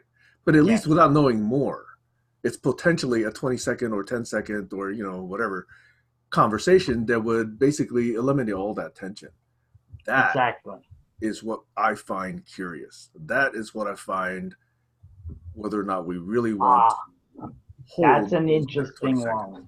That's an interesting one. Do we actually have the space, the time and the space and the attention to have that conversation and have it in the right way? Because in many situations, perhaps we don't. Yes. And then well, Sam agreed with you a whole bunch about when you were saying leaning in, and you gave, you know, a summary of what he had said about that leaning in and wanting to have that understanding, wanting to find a way to make a microagreement. But as Dave says, I'm not going to make a microagreement till I understand what you mean. I'm just not going to run in and agree with everybody. That's what cults do, right? Just agree with everything. Exactly. So, you know, you got to be able to be skeptical. I don't know what the word he mentioned when he defined what that was, but I think what you're doing here with these examples is giving us the different categories of disagreements. And so I think it's interesting what you do. We should blow through them, but, you know, I don't think it's worth discussing whether men and women are different, because you said it depends on what level you're speaking about. Exactly. And you can find an infinite number of differences and similarities depending on what you look. So layer of the onion? Yeah, which layer of the onion? Yeah. The last 20 minutes or 20 seconds. But I didn't want to get caught up in the examples, so I want to just go through a few of the other examples because I think they're getting more interesting. Okay, so they're interested in different subjects, typical barn racing. At the end, we still talk about what we talk about. So it becomes a mix of many different things. And maybe that's what really gives it its value. So I don't think there's any fundamental disagreement, just the fact that we are focused on different things. We see different parts of the bigger picture. We have different ways we want to express our messages. But when all of it comes together in the video at the end, it's really just a collection of many points of view. And those points of view, they are real. And this is the point that I feel is underestimated, that all of our points of view that we share in these videos or anywhere, they are completely real and should be respected as a reality in that sense, no matter how crazy it seems to other people that it is. So, okay.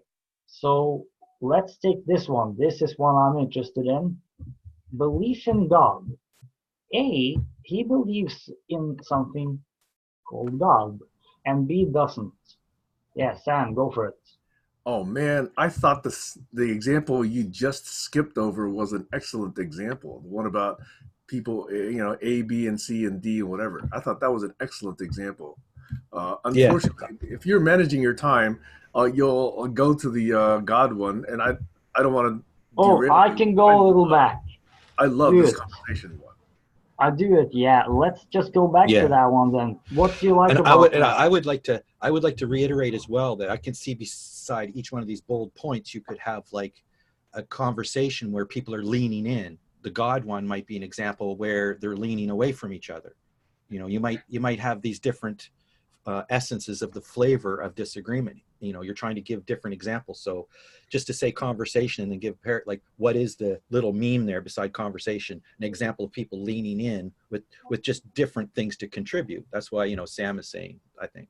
You know. Yeah. Yeah. Sorry. So let me say why I think this is an excellent example, right? So long as all the people in the conversation understand that A wants to talk about the weather, and everybody understands that B wants to talk about artificial intelligence, and everybody understands that C wants to talk about psychology, and everybody understands that D wants each person to talk about what they want to talk about. If that understanding is mutually clear, in my opinion, there's only a conversation. There's really not a big disagreement there. Yes. And that, I think, is the point you were making, right? Yes. It's a I conversation. agree. And I will read what I put in the chat for my checkout for this very point. I just put a tab in it instead of speaking long. Go ahead, Glenn. Great. Yeah, I love the feedback here. Yes. So, and I think I totally agree here with Dan's conclusion on this specific point that, yeah, when all of these people want to talk about different things, this is a living conversation. It's something really great.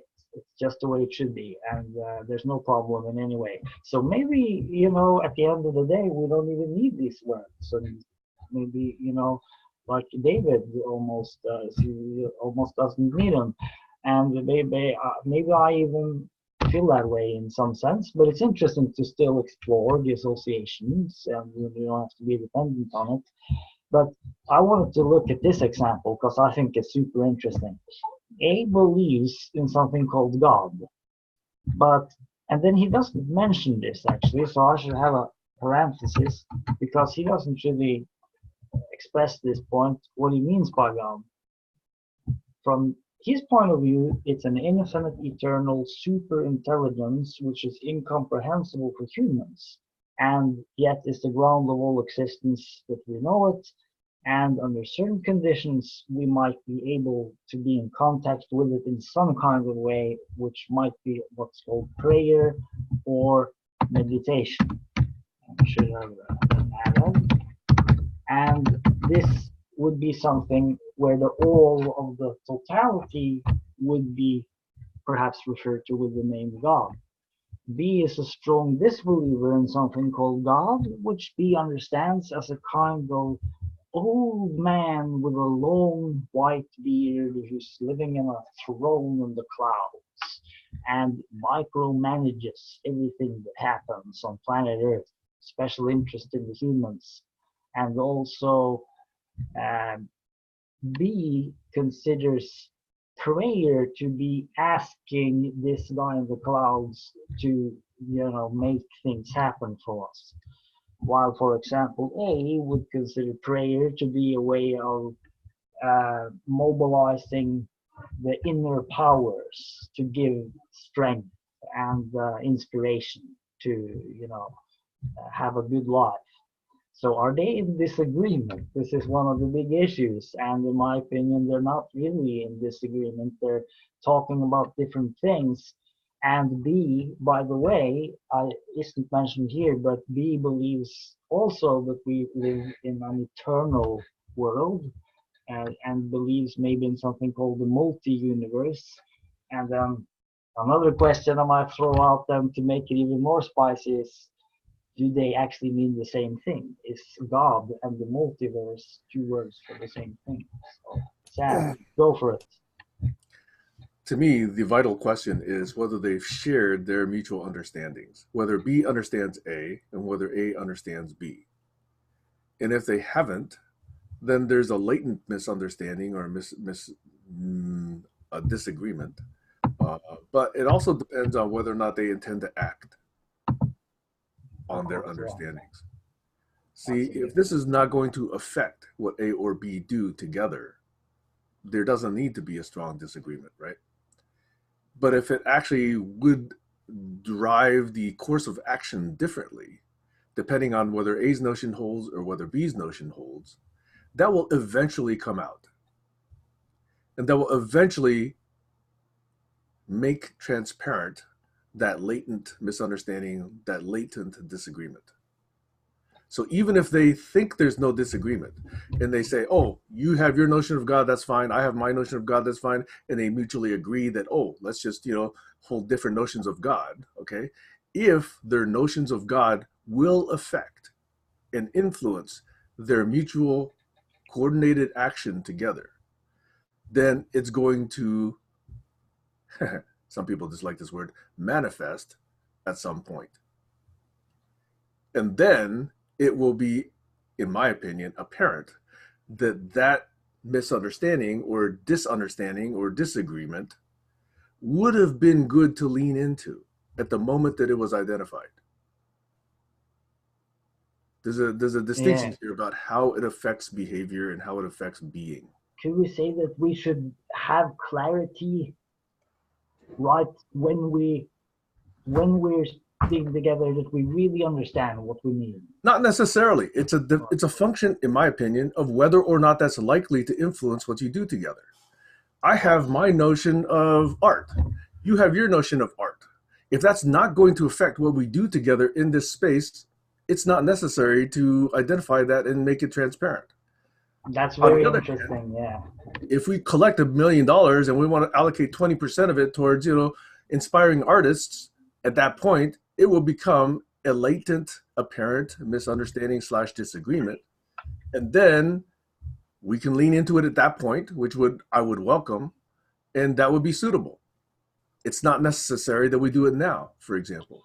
Well, actually, I'm glad you brought that up, Sam, because I think that's also an important thing here, that if we're talking about agreement in any more committal sense, then it seems that then we're already presupposing a team of sorts, a we of sorts, a group which actually has a project they want to do together. It doesn't have to be a group as such, but there's a bunch of people who actually have something they want to do together. Then agreement becomes meaningful in a different way, and especially if it's many people.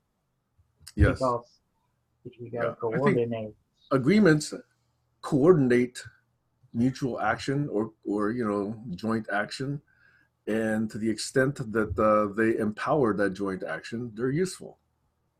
Yeah, this is super interesting. So let me just jump to the next one, because I think we're on a roll here, and then we'll just continue. We freely create our own destiny versus we respond lawfully to existing conditions.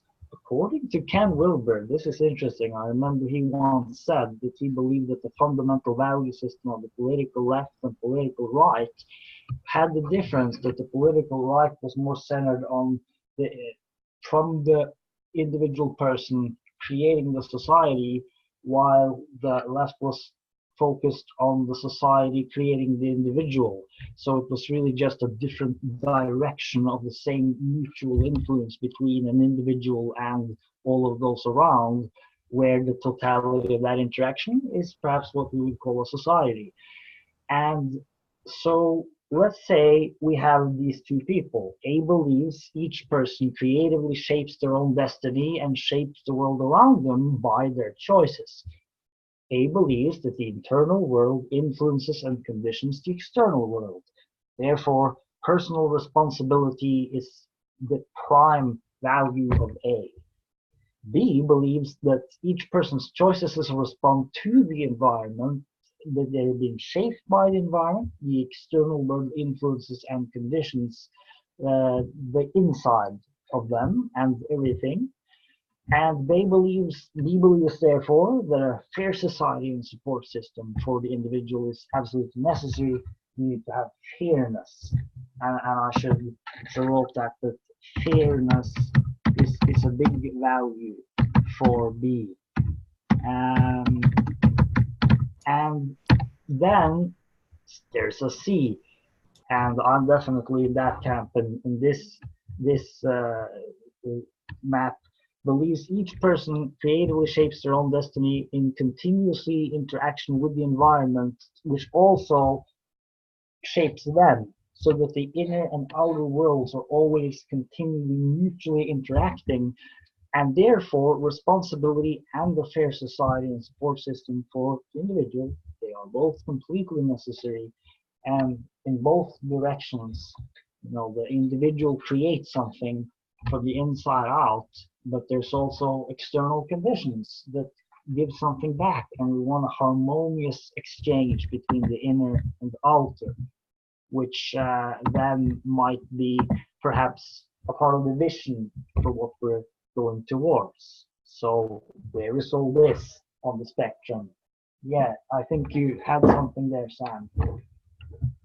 So perhaps there's a D and an E. I say tongue in cheek, okay? D are those people who don't have any of these thoughts and are just basically trying to find their next meal or their next rent payment. So that's D. E are those people who don't have these thoughts and are basically just trying to um, maximize their own existence in life in ways that harm others. I'm meaning sociopaths and psychopaths, okay? And so I think that A, B, C, D, and E all exist. That's the world we live in. That's going to be very controversial for some who are hearing this. But I believe that, the world we live in must recognize that all of these people with all of these different ways of thinking exist in the world. Yes. Now, this is actually a very, very old conversation, a very old topic. And in fact, for me, it harkens, yin-yang thinking. That must be true, though, mustn't it? Yeah, and you clearly do. Yeah, and those who don't go back that far will say, okay, well, this is a reflection of, the nuclear family, the support for I and individual freedom, et cetera, et cetera. But it goes way back longer than that. So I think what we're here to do is try and figure out, how do we coexist with A, B, C, D, and E, and possibly others, all in the world? Over. Exactly. So that's this question. How could we coexist really well? And I had some examples. We've gone through this. I don't think we need to dwell more on it. But a possible solution, an example of disagreeing well, I should say that because we're coming, it's top of the hour, and but I think it's super interesting, all of this. So these are suggestions that to me seem reasonable, that could be helpful in the context of conversation groups, something similar to this one, which we talked about earlier. And learning to simply accept the reality of another person's experience, which together with really being interested and really listening with an open mind, and giving it time, and but being interested, being having an interest in really understanding the reality of what the different people bring, because that point of view that they have is a true reality. It doesn't mean that it represents like truth in any general sense, but it's a reality that they have those experiences, and therefore it's relevant in a sense by definition. Even though I may not like it, if they actually have those points of view and other people have similar points of view, then that's in a sense a reality we have to deal with. So that's a point as well. So if we then can simply try to accept the reality of our experience, then and simply say, okay, this is exactly what that person said. I wonder what's behind this. Then we're coming into having an open mind, which is Colin has really said some beautiful things about that. So thank you a lot for that, Colin. And Sam said some brilliant things about it, about how if we have agreements, they're written in electrons, we can always change them. And this is why if we try to use these occasions as this we touched upon earlier, is the next point, learn to understand the experience well, and then use whatever happens as something to grow on. And if different people want to go in different directions, you can find out, is it possible to combine them all in one super solution? And in a sense, if they just go in both of their directions, then they have already combined it. So in a sense, they can just go their own ways, and that's the way it's supposed to be. Yeah, Colin, you had something. I feel like you had a half an hour of material and a new format here where we're focusing on what you say. And with just a few people in the room, we're having a hard time getting through it. And I'm thinking it's that I think, well, to me, I'm having, I wouldn't say a hard time getting through it. I see Sham shake his head. So I would say I do have some time concerns on the format of being best. You're coming to your vision, which is what we wanted to hear. And so that's great. But how do we say this is where our Venn diagrams meet up and where they don't? Which is not to disagree, but I definitely see that similar to one of the criticisms I have of Jordan Peterson is that a lot of the things that he seems to use as facts and stuff is pretty good, but then he starts to make his own conclusions, and that may or may not be what I agree with. So what he does with those facts and how he assembles them into what is better may not be something I agree with. So even though you agree with the facts, and on the other side of that, I think there are different levels of intensity with all of these variables, be it religion or be it facts. Some people think that the word theory means that you just come up with it in your head, where other people think theory is something that you're going to win a new Nobel Prize if you've got something to disagree with and prove the theory wrong. Knowing and being open in the sense a scientist is open to change his mind and be willing to change his mind and be looking for where he's wrong, where other people are starting with the standpoint of they have their conclusion and they're just cherry picking information to validate it. So these are extremely different directions and different ways of leaning in. So it's not just leaning in, but it's how you lean in. And what I'm looking for are the bells and whistles to say, whoop, I called a foul. Now Tammy called a foul on me. And I got triggered by that because she didn't understand that that's the whole reason why I'm here, is to highlight that simple, obvious point. And Sam says, well, he already said that that's what he was going to do. And I appreciate that, that is obvious. There's no sense of arguing with Sam that you already said that, but I was trying to slot that into my worldview, which I feel is something that could stick and have memory in this group if I can succeed in trying to line up these diagrams of meaning. And this is another example of it, and I could see where we could use this presentation and further it, as I feel it speaks of a lot of the things I said last week. So how do we because and how do we say last week?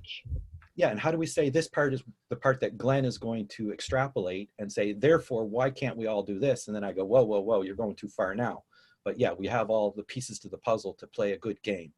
So let's spend the time and not rush through it. So whatever you're about to say now from here on out is going to be Glenn's summation, which is going to be great. So how do we highlight that as Glenn's thing? Or how do I say, oh, I agree with that, and Sam says, I agree with that. And, we can have that alignment of ideas. I think that's, if we go slower, because can I answer that? And that you and I agree with a lot of things, Glenn, and there's some things that we don't agree with. So go ahead, please. But I would love to respond to that because we can find that out, and this all builds on what Sam went through last week, and I've been thinking about it this week, taking some notes on the bus in the morning as I'm traveling, and reflecting on this issue. So the issue of group memory, for example, has been mentioned, and I would want to look at it as the finest gifts of the people. So it's really the quality of the material that we put into there which is essential. We can use really any kind of framework. So, and the practical issues of what we want to do, each person will do their thing, and then combined, it will all become something more, and then material will just grow continuously. So, for example, we can have a document like this, and we could expand it every single week and just have one document that just grows further and further. We could try that for a few conversations if we wanted to, and just see what comes out of it. And we could. The only thing that I would be really thinking was more only rule, so to say, would be that we just try to put in the best that we have, or what we really perceive as the most relevant. Then each person simply makes that choice themselves, and the totality will be a reflection of that. And this is where this idea of group memory comes in, where we can see the group memory as the memory of the finest gifts of the people, which are the traditions, which is culture, which is ideas, which are, knowledge and written artifacts and poetry and literature and philosophy. And I'm also, to that question you asked, Colin, about what my role is, I guess my role at the moment is in philosophy, in the sense of love of truth. I understand philosophy in that sense, but also in the sense of trying to find an action philosophy, which can be a useful philosophy, which can really help us. And so that's a long-term, slow, big thing that I'm interested in. So that's like, a lifetime's work, and possibly many people would have to, but that's a part of the field that's interesting. And then Sam's been mentioning the community of impact ideas, which really is just another notion of an emergent idea of people working together to become better together, learn together, and support and co-create together, and build on all this. Colin, yeah, what are you thinking? You can tell I'm biting, can't you? That's good. That's why video helps. Yeah, it's much better when you have on the video. Yeah, I think that the idea of each person has a certain gift to share. You say, I could say skill. Like you use very philosophical type of all inclusion type of words. Like I think your way of speaking could influence people. Improved. It could influence people in ways that they hear what you're saying and they want to participate and listen more to what you're saying. I don't mean to say that that what you're saying and how you're presenting it shouldn't matter to people. I do think that the way we present things and the format that we present them in, if you go on too long about certain things, or you don't put them in context and categorize them, it's hard for people to follow the chain. And like you just made 4 points in a row, and I'm waiting to go back 2 steps to make a highlight under this gifts that people have. Because the gift that I see in our group, which is kind of why we're here listening to you, to see what you think the gifts are. I think we can all kind of contribute what we think the gifts are as we go along to enhance that, so it's not just siloed ideas. Your document, Sam's Dictopedia. I think Sam's Dictopedia should be one of the squares on the Scrabble board that you can grab and go in there and grab stuff. That's somebody's worldview. So exactly. My idea of what that gift is to bring your worldview to the game, know what your worldview is, be able to share it with people, and have them take joy in helping you explain better what it is you mean by your worldview. Yes. If people violently disagree, then that's going to be quite obvious as you start to play the game or start to speak. We gotta understand one another first and foremost. That's basically. But I disagree with you, Glenn, that in some aspects of I think it was where Sam had it at the beginning. Everything is possible. I don't think, and maybe in 100,000 years from now, once we figure this game out, I don't know if aliens came down and all of a sudden humanity had to unite to save humanity against the aliens. Maybe some kind of crisis could bring us together, that mindset. But there's just very different ways of approaching what is fair, very different ways of approaching what is better. So even though you say everybody can find better or kindness and fairness, it might mean a totally different thing to another culture, at least enough that they're not willing to make an agreement with you what you think it is. And I Well, think what that's if the nuance. what if we could include that? What if we could really have an intelligent system that's truly personalized to each person's needs and uses Well, resources super intelligently globally? well, intelligence is super intelligence and superstructure I mean it is in a the model. It's a model, but yeah. it's not reality. It's what I'm Well, saying. It's something to strive for, and that's my point. When I say your worldview, I mean Glenn's model. So if we could help Glenn build his model so he could bring it to show and tell, and he puts it on his side of the conversation, and you can add things from that. Tammy used her model today, which was, something that she's come up with called the alphabet code. Sam's got his community of impact. I have my idea of, having context and having conversations in context, so that you can't just easily slip and slide and move the goalposts. And if you want to change something, you can. But if you want to tell me I'm going the wrong way because I'm missing the whole point of life or something, it gets very complicated on who you're willing to invite to the conversation. So you get these siloed things. You hear, I'll end with this. I think one of Heiner's laments is we don't have enough variety here, which would make it even more difficult to have this conversation. Well, So how do we track it slowly? How do we track it slowly so everybody feels represented and not have to repeat themselves for another 2 years? Well, exactly. So that's why. What if we simply decide that we're now going to do it differently, and that's what we're doing today, and we're now going into an analysis where we're really trying to clarify what is truly meant by these words in this context. I think And what are we trying to refine? That's a good question. In my mind, what we're trying to refine the idea of what it is for each person. And I don't think there is an it. I think there's a whole variety of it's. And Sam says it might depend on the last 20 seconds of conversation. And it can change, etc. So, but at the same time, there is that possibility long term, perhaps, of having a system that can truly adapt to it, whatever it is, and including the changes of it, and make a situation where people are truly free to take their lives in a multitude of very wonderful ways, and where they are truly being appreciated and being cared for in actuality, so that one really sees demonstratedly that it works. So this ties in with an idea that Sam has also explored briefly. I would love to go into more, which is global sim, and is this idea of having a knowledge of the people which can really assist the lives of the people.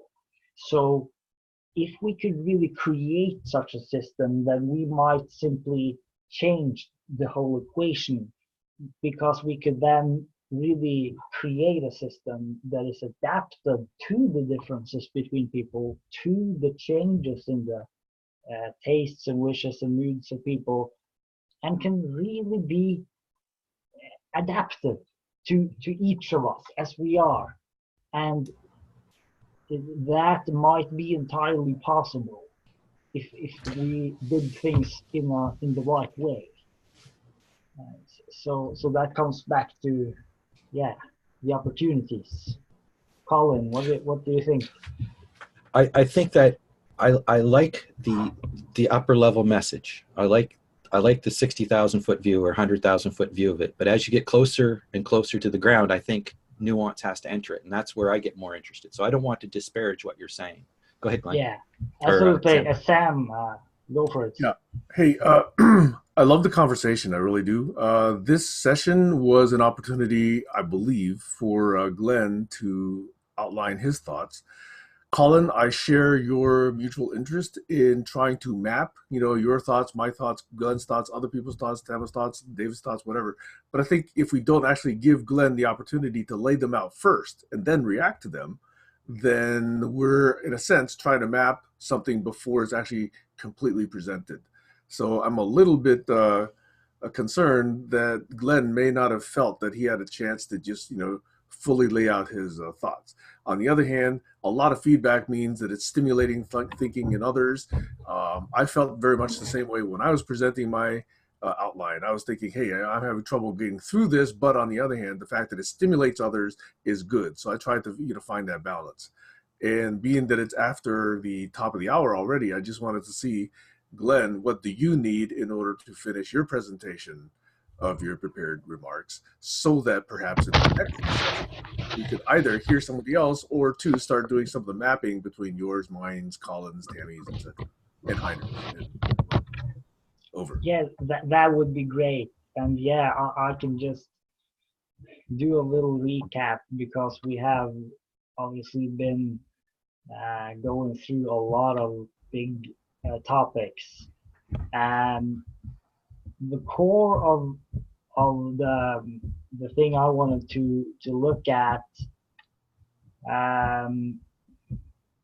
is a little bit related to this idea that the change which everything depends on, it will be from within the human being. That this is something that has to do with a change in being and in the mind, and therefore we come into all these questions of language and information, and that we need to look at this and rethink it. What do we really mean by these words? And begin having somewhat philosophical conversations like we're having now, where sometimes they're sort of difficult, but if you're patient and we really try to be genuine and understand it and really try to think together clearly, then we might learn quite a bit. And therefore there's a creative potential. So my hope is that it's a possibility to use conversations over time to really evolve our intelligence and evolve knowledge, where we can also take all of the best knowledge from history, so we can use all of the best from all the traditions. We don't have to devalue anything, and it can be the smooth harmonizer which gently adapts things to our real needs. So not artificial intelligence, but genuine advanced intelligence that comes from deep wisdom and learning and research over time. That's the big goal. So therefore this is, from my point of view, a very long-term vision as well. This is for perhaps hundreds of years into the future, that it is this great possibility of a massive evolution of consciousness, one could say, which is at the heart of all this. So the main point that I wanted to bring focus on today was really this example of this word agreements, and how all of it ties back to this mentioned issue: consciousness, ideas, sensing. That somehow I feel we need to reinvent something from first principles. So one thing I wanted to add was a quote by Harari, who said that he was concerned that we as human species are currently lacking the philosophical tools that are needed to deal with the strange situation we're in. And when I heard that, I thought, come on, we have the internet. How can it be possible that we haven't evolved our philosophy? If the internet isn't the ultimate tool for evolution of philosophy, then I don't know what could be. I mean, we have enormous possibilities of evolving philosophy now. Not just to be some egg-headed theoretical thing, but to be true first principles thinking, which is also general and can be applied to all parts of our life. And that would be a different kind of philosophy. And that's what I'm personally very interested in. And that's what I'm kind of seeing many of these conversations as, that it's a way to develop an understanding of reality and do it in a continuous interaction with other people and listening to them and sharing things that one thinks is very interesting and just learning from the feedback. So I think that covers the basics of what I wanted to focus on today. And yeah, thank you. I thought it was awesome. Really, really great, as usual. Well, Glenn, I'm really thankful you came with these prepared notes. I think we got a lot out of this, especially some of the specific examples you gave, and also some of the tributaries of conversation that it led us to. I do David, I don't notice. know if you have anything you want to say, David. It's been good to have you here just listening in any case. Actually, it would be curious what's bouncing around in your brain, in your mind, David, even if you have nothing conclusive. You know, what are the things, what are the words, what are the concepts, what are the objects bouncing around in your mind right now? It's quite a strange situation because what you're talking about, we're putting into practice. we're sort of like sharing consciousness as eco villages and sort of like people traveling around eco villages, like sort of message bringers, like bees bringing pollen and honey and like all the good stuff. So like we'll have people coming to like an eco building sort of seminar, and they'll be like, over at Panyar Project, they've got this thing where they're putting such and such in, and the bricks are amazing. So like the growth of the consciousness is just sort of like spiraling up. So like it's literally mirroring exactly what's happening in the real time. So, and I'm finding this across everything. So like whichever group it is, they're all at the same level. Sorry, parents are asleep, and I'm sort of like, they're all sort of at the same level. We're all sort of like crazily sort of like talking about the same things in completely different spaces, in completely different dimensions, and sort of rising at the same speed. It's a strange situation. I'm just sort of like sitting listening and thinking, this is freaky. Yeah, exactly. That's my experience too. Can I suggest something that might actually be a slight disagreement from that? Which is never was a reality. Might it be possible to look at it and say that what you extract from each of these groups and each of these conversations is at the level to which you understand it? This could be exactly it. Yeah. I mean, we all understand it. I mean, the thing is, it's so multifaceted, and the content's so multifaceted, and the growth's so I don't know, so expansive. It's like a snowball effect. And I think everybody's experience, well, everybody that I know seems to be experienced in this sort of like exponential sort of growth. So yeah, but it changes on a second-to-second, day-to-day basis as well. Yeah, absolutely. Thank you.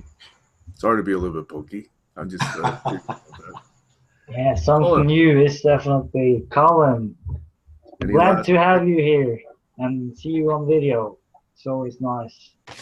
Yeah. I kind of snuck half of my check out there, and Sam caught me on that. And again, I think it is the point of. I feel the same way. I think most people that have something they want to unpack at this group have a difficult time running through the whole material. And I think it is practice of being ready that allows that, ways to put in what you're saying into context so people can see it, and how you can see the complaints that somebody has during your talk or differences so that you can alleviate those right up front. I hear some people, they start their talk, first of all, I'm just going to tell you, I want to define this term as such and such because I get so much feedback that people think I mean something else. And that might save them 20 minutes right there. So I think this is practice. We got to keep doing it. I like this format. and other formats, but where somebody kind of leads the conversation. We got a lot farther than I think we have in other conversations.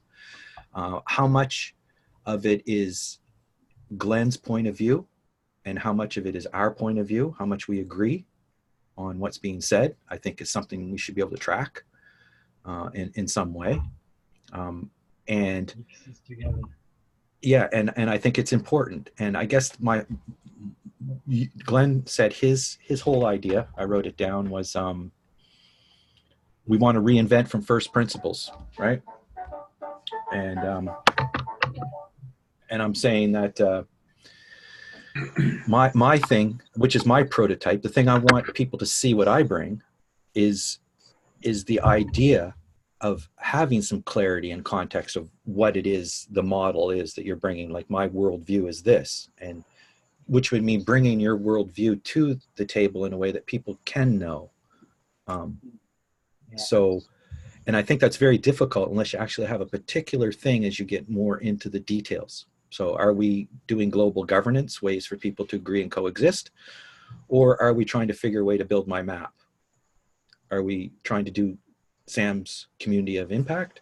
Or are we trying to do David's, conscious spiraling up of, how do we bring that to the same game board? Or are we just here to talk about it a little bit? So how do we know the difference between just talking about it and actually trying to share a common space to make some micro agreements? I think Sam's right. I'm not trying to map this out, and I think he insinuated that I'm interrupting trying to map it all out. No, I think one of the things I've come to before you get into one of my maps, which again is on my side of the thing, is to listen and be heard and get a preliminary out there. I said this at the beginning, so I won't say it again. But each person brings their own prototype, and I'm interested in not having people unnecessarily going in circles by not being understood. So how much did I understand? How much do I agree with? I think this is very powerful. I see a lot of the things that I'm saying reflected. David said he sees a lot of things reflected, so it feels like we're definitely going in the right way. And we can go to these nuances, but to think that we have a 30-minute presentation in a group of people who really want to contribute, we're really going to have to work not only on the format and how we signal each other, I have something to say, but how we can divert that to a more meaningful space where it can have some memory. And how much of that gift is for everybody, and how much of that gift is your thing that you bring to everybody, if they want to accept it. I have a whole nother feeling about what disagreements are, and that's another conversation for another day. But I think, as we unpack these things, we have to be careful not to dive too deep. And even at trying to stay at this high level, I know I'm talking too much. So I will end with that. Wow, it's wonderful. And I really believe that it's all gifts, because everything we bring in, these are things we've thought about a long time. It doesn't just come out of thin air. And even though we have gone back to these themes, talked about similar things many times before, that means that we've had time to think it more seriously through.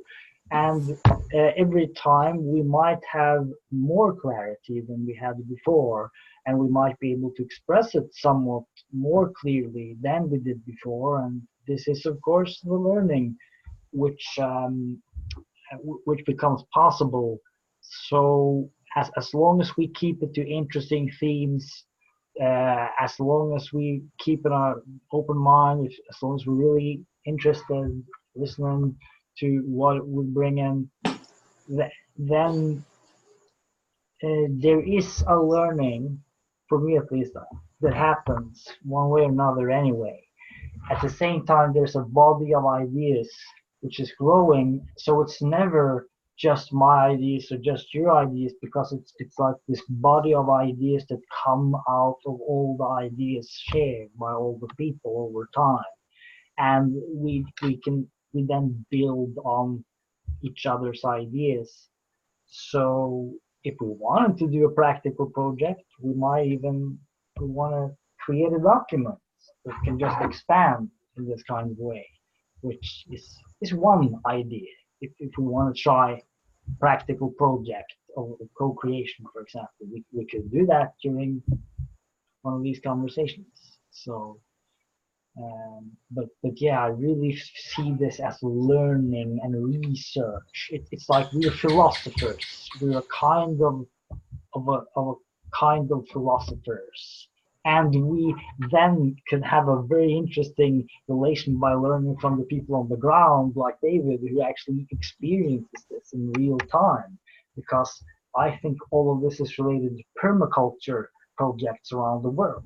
So if the philosophy can support those practical projects as well, there can be a mutual beneficial feedback loop there as well between philosophy in the cloud and practical projects on the ground. So I wanted to throw that in as well, since we've covered so much interesting ground. And yeah, I think all of this is super interesting to just explore and really learn more about and study. So that's why I love these meetings. Thank you. David. Yeah, I was just going to say, you mentioned permaculture, which is quite a good thing. Because when I first sort of started off, I used to think, what is permaculture exactly? And I've realized that it's pretty much everything. All it means is a permanent culture. So everybody thinks, oh, it's a farming technique, but basically it's a permanent culture that creates a selfless governance system that brings everything that there is into the fold as valued, every life valued, gives space and for every person it's different. So one permaculture plot may have animals, one may not. And it literally is just a permanent culture that is completely super symbiotic and works with everything, which I suppose GCC is. And every parent and child relationship is, every symbiotic relationship within the body is, within the cosmos. So it all ties in. It all sort of like magically super symbiotes to harmony across the universe.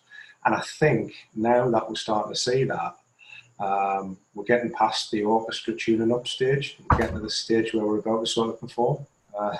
At least I hope so. Let's hope we have a score. Definitely. Hey, I'm going to ask a few questions, and I'm going to be a little bit pokey. So I'm not necessarily going to respond a lot to what was being said here because I would just be extending the conversation. But I want to ask a few questions to sort of place some bookmarks or flagpoles or, scout marks, indicators for future conversations. My thesis is that depending on the scale and impact of consideration, our values could be different. If I'm thinking about my own personal survival on a day-to-day basis, about feeding myself, I would emphasize certain values. If I'm looking at my region, others might be, If I'm looking at the planet, I'm looking at certain other values. At a difference in the scale, they could probably all exist in my value system, but different ones take priority. Then I contemplate the Kardashev scale of civilizations. Some of you may be familiar with this, but if we're able to harness the energy and resources of the planet safely, as our Buckminster Fuller says, so that we can actually provide for everyone, technologically, we're actually somewhat close. But from a governance and values and interaction standpoint, we're not close at all. There's still many people starving.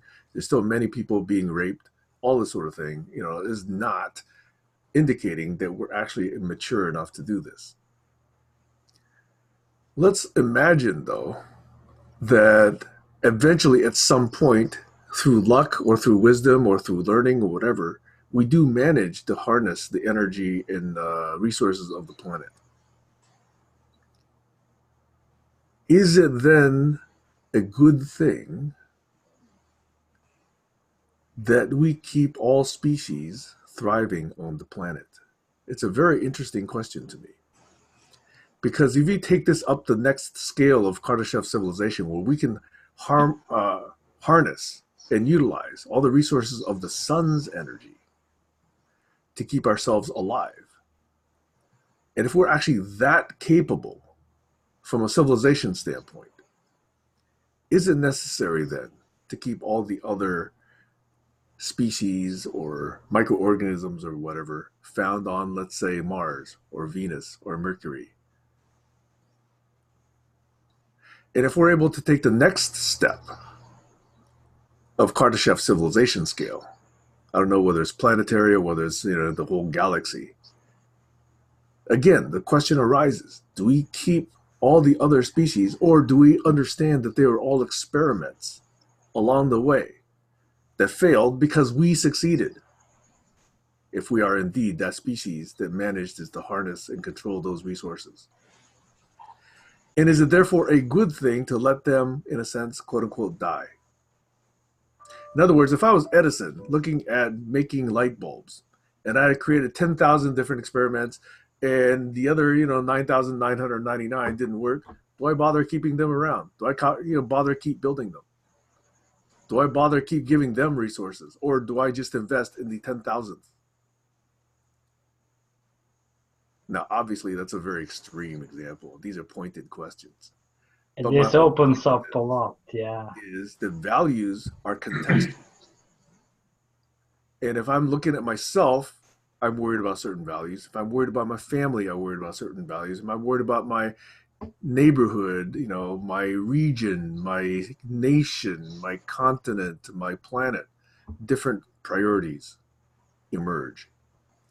There's also and so when we talk about values, I am leery of those who say, well, these are clearly the ultimate values. I want to understand them in context for what it is that we're trying to do. Over. Oh, by the way, Glenn, again, thank you very much for preparing these notes. There's much fodder here for subsequent conversation.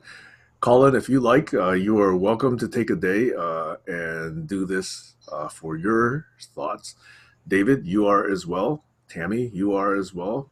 Heiner, you are as well. Anyone who wants to do this. Because I think by getting this out, and by the way, this was Tammy's original thesis, is we have to hear everybody before we can start putting everybody's ideas together. And 2 years later, we're still learning how to do that. And part of having this permanent video record is so that we can go back and then mine or extract or interpret or, abstract or synthesize or, excise and reference all these meaty little segments so that people can say, that's how that idea emerged. Or this is how people react to that idea. But eventually there will be derivative objects from these video records and from these written records that will be what is easier for others to consume. But I think it is all enabled and empowered by having the raw video record or the raw written record. So anyway, I want to just reemphasize that point. Exactly. I know I made this point hundreds of thousands of times before. Well, sorry, that's an extreme exaggeration. And it comes from the live meeting, from the fact that we're here together, living beings, sharing us. But this is my emphasis on shared group memory. Without that shared group memory, we're going to keep having these conversations again. And David's going to bounce from group to group to group and hear the same conversation again and again. And I'm going to do the same. You're each going to do the same. And we need a way to capture these ideas, and represent them, and then ideally guide others through them, those meaty portions of them. That's another pointer to another conversation I want to have about mentor. Anyway, those are my concluding remarks. I believe everybody's had a chance to have a concluding remark. Again, it's not necessary to respond to concluding remarks because that would then mean we just go forever. But did anybody feel that they did not have an opportunity? Going once, going twice. Hey, again, really a good session. I really appreciate it. Thank you all. Have a great weekend. See you next time. Thank you. Bye all. Thanks, guys. Bye. See you soon. Bye for now.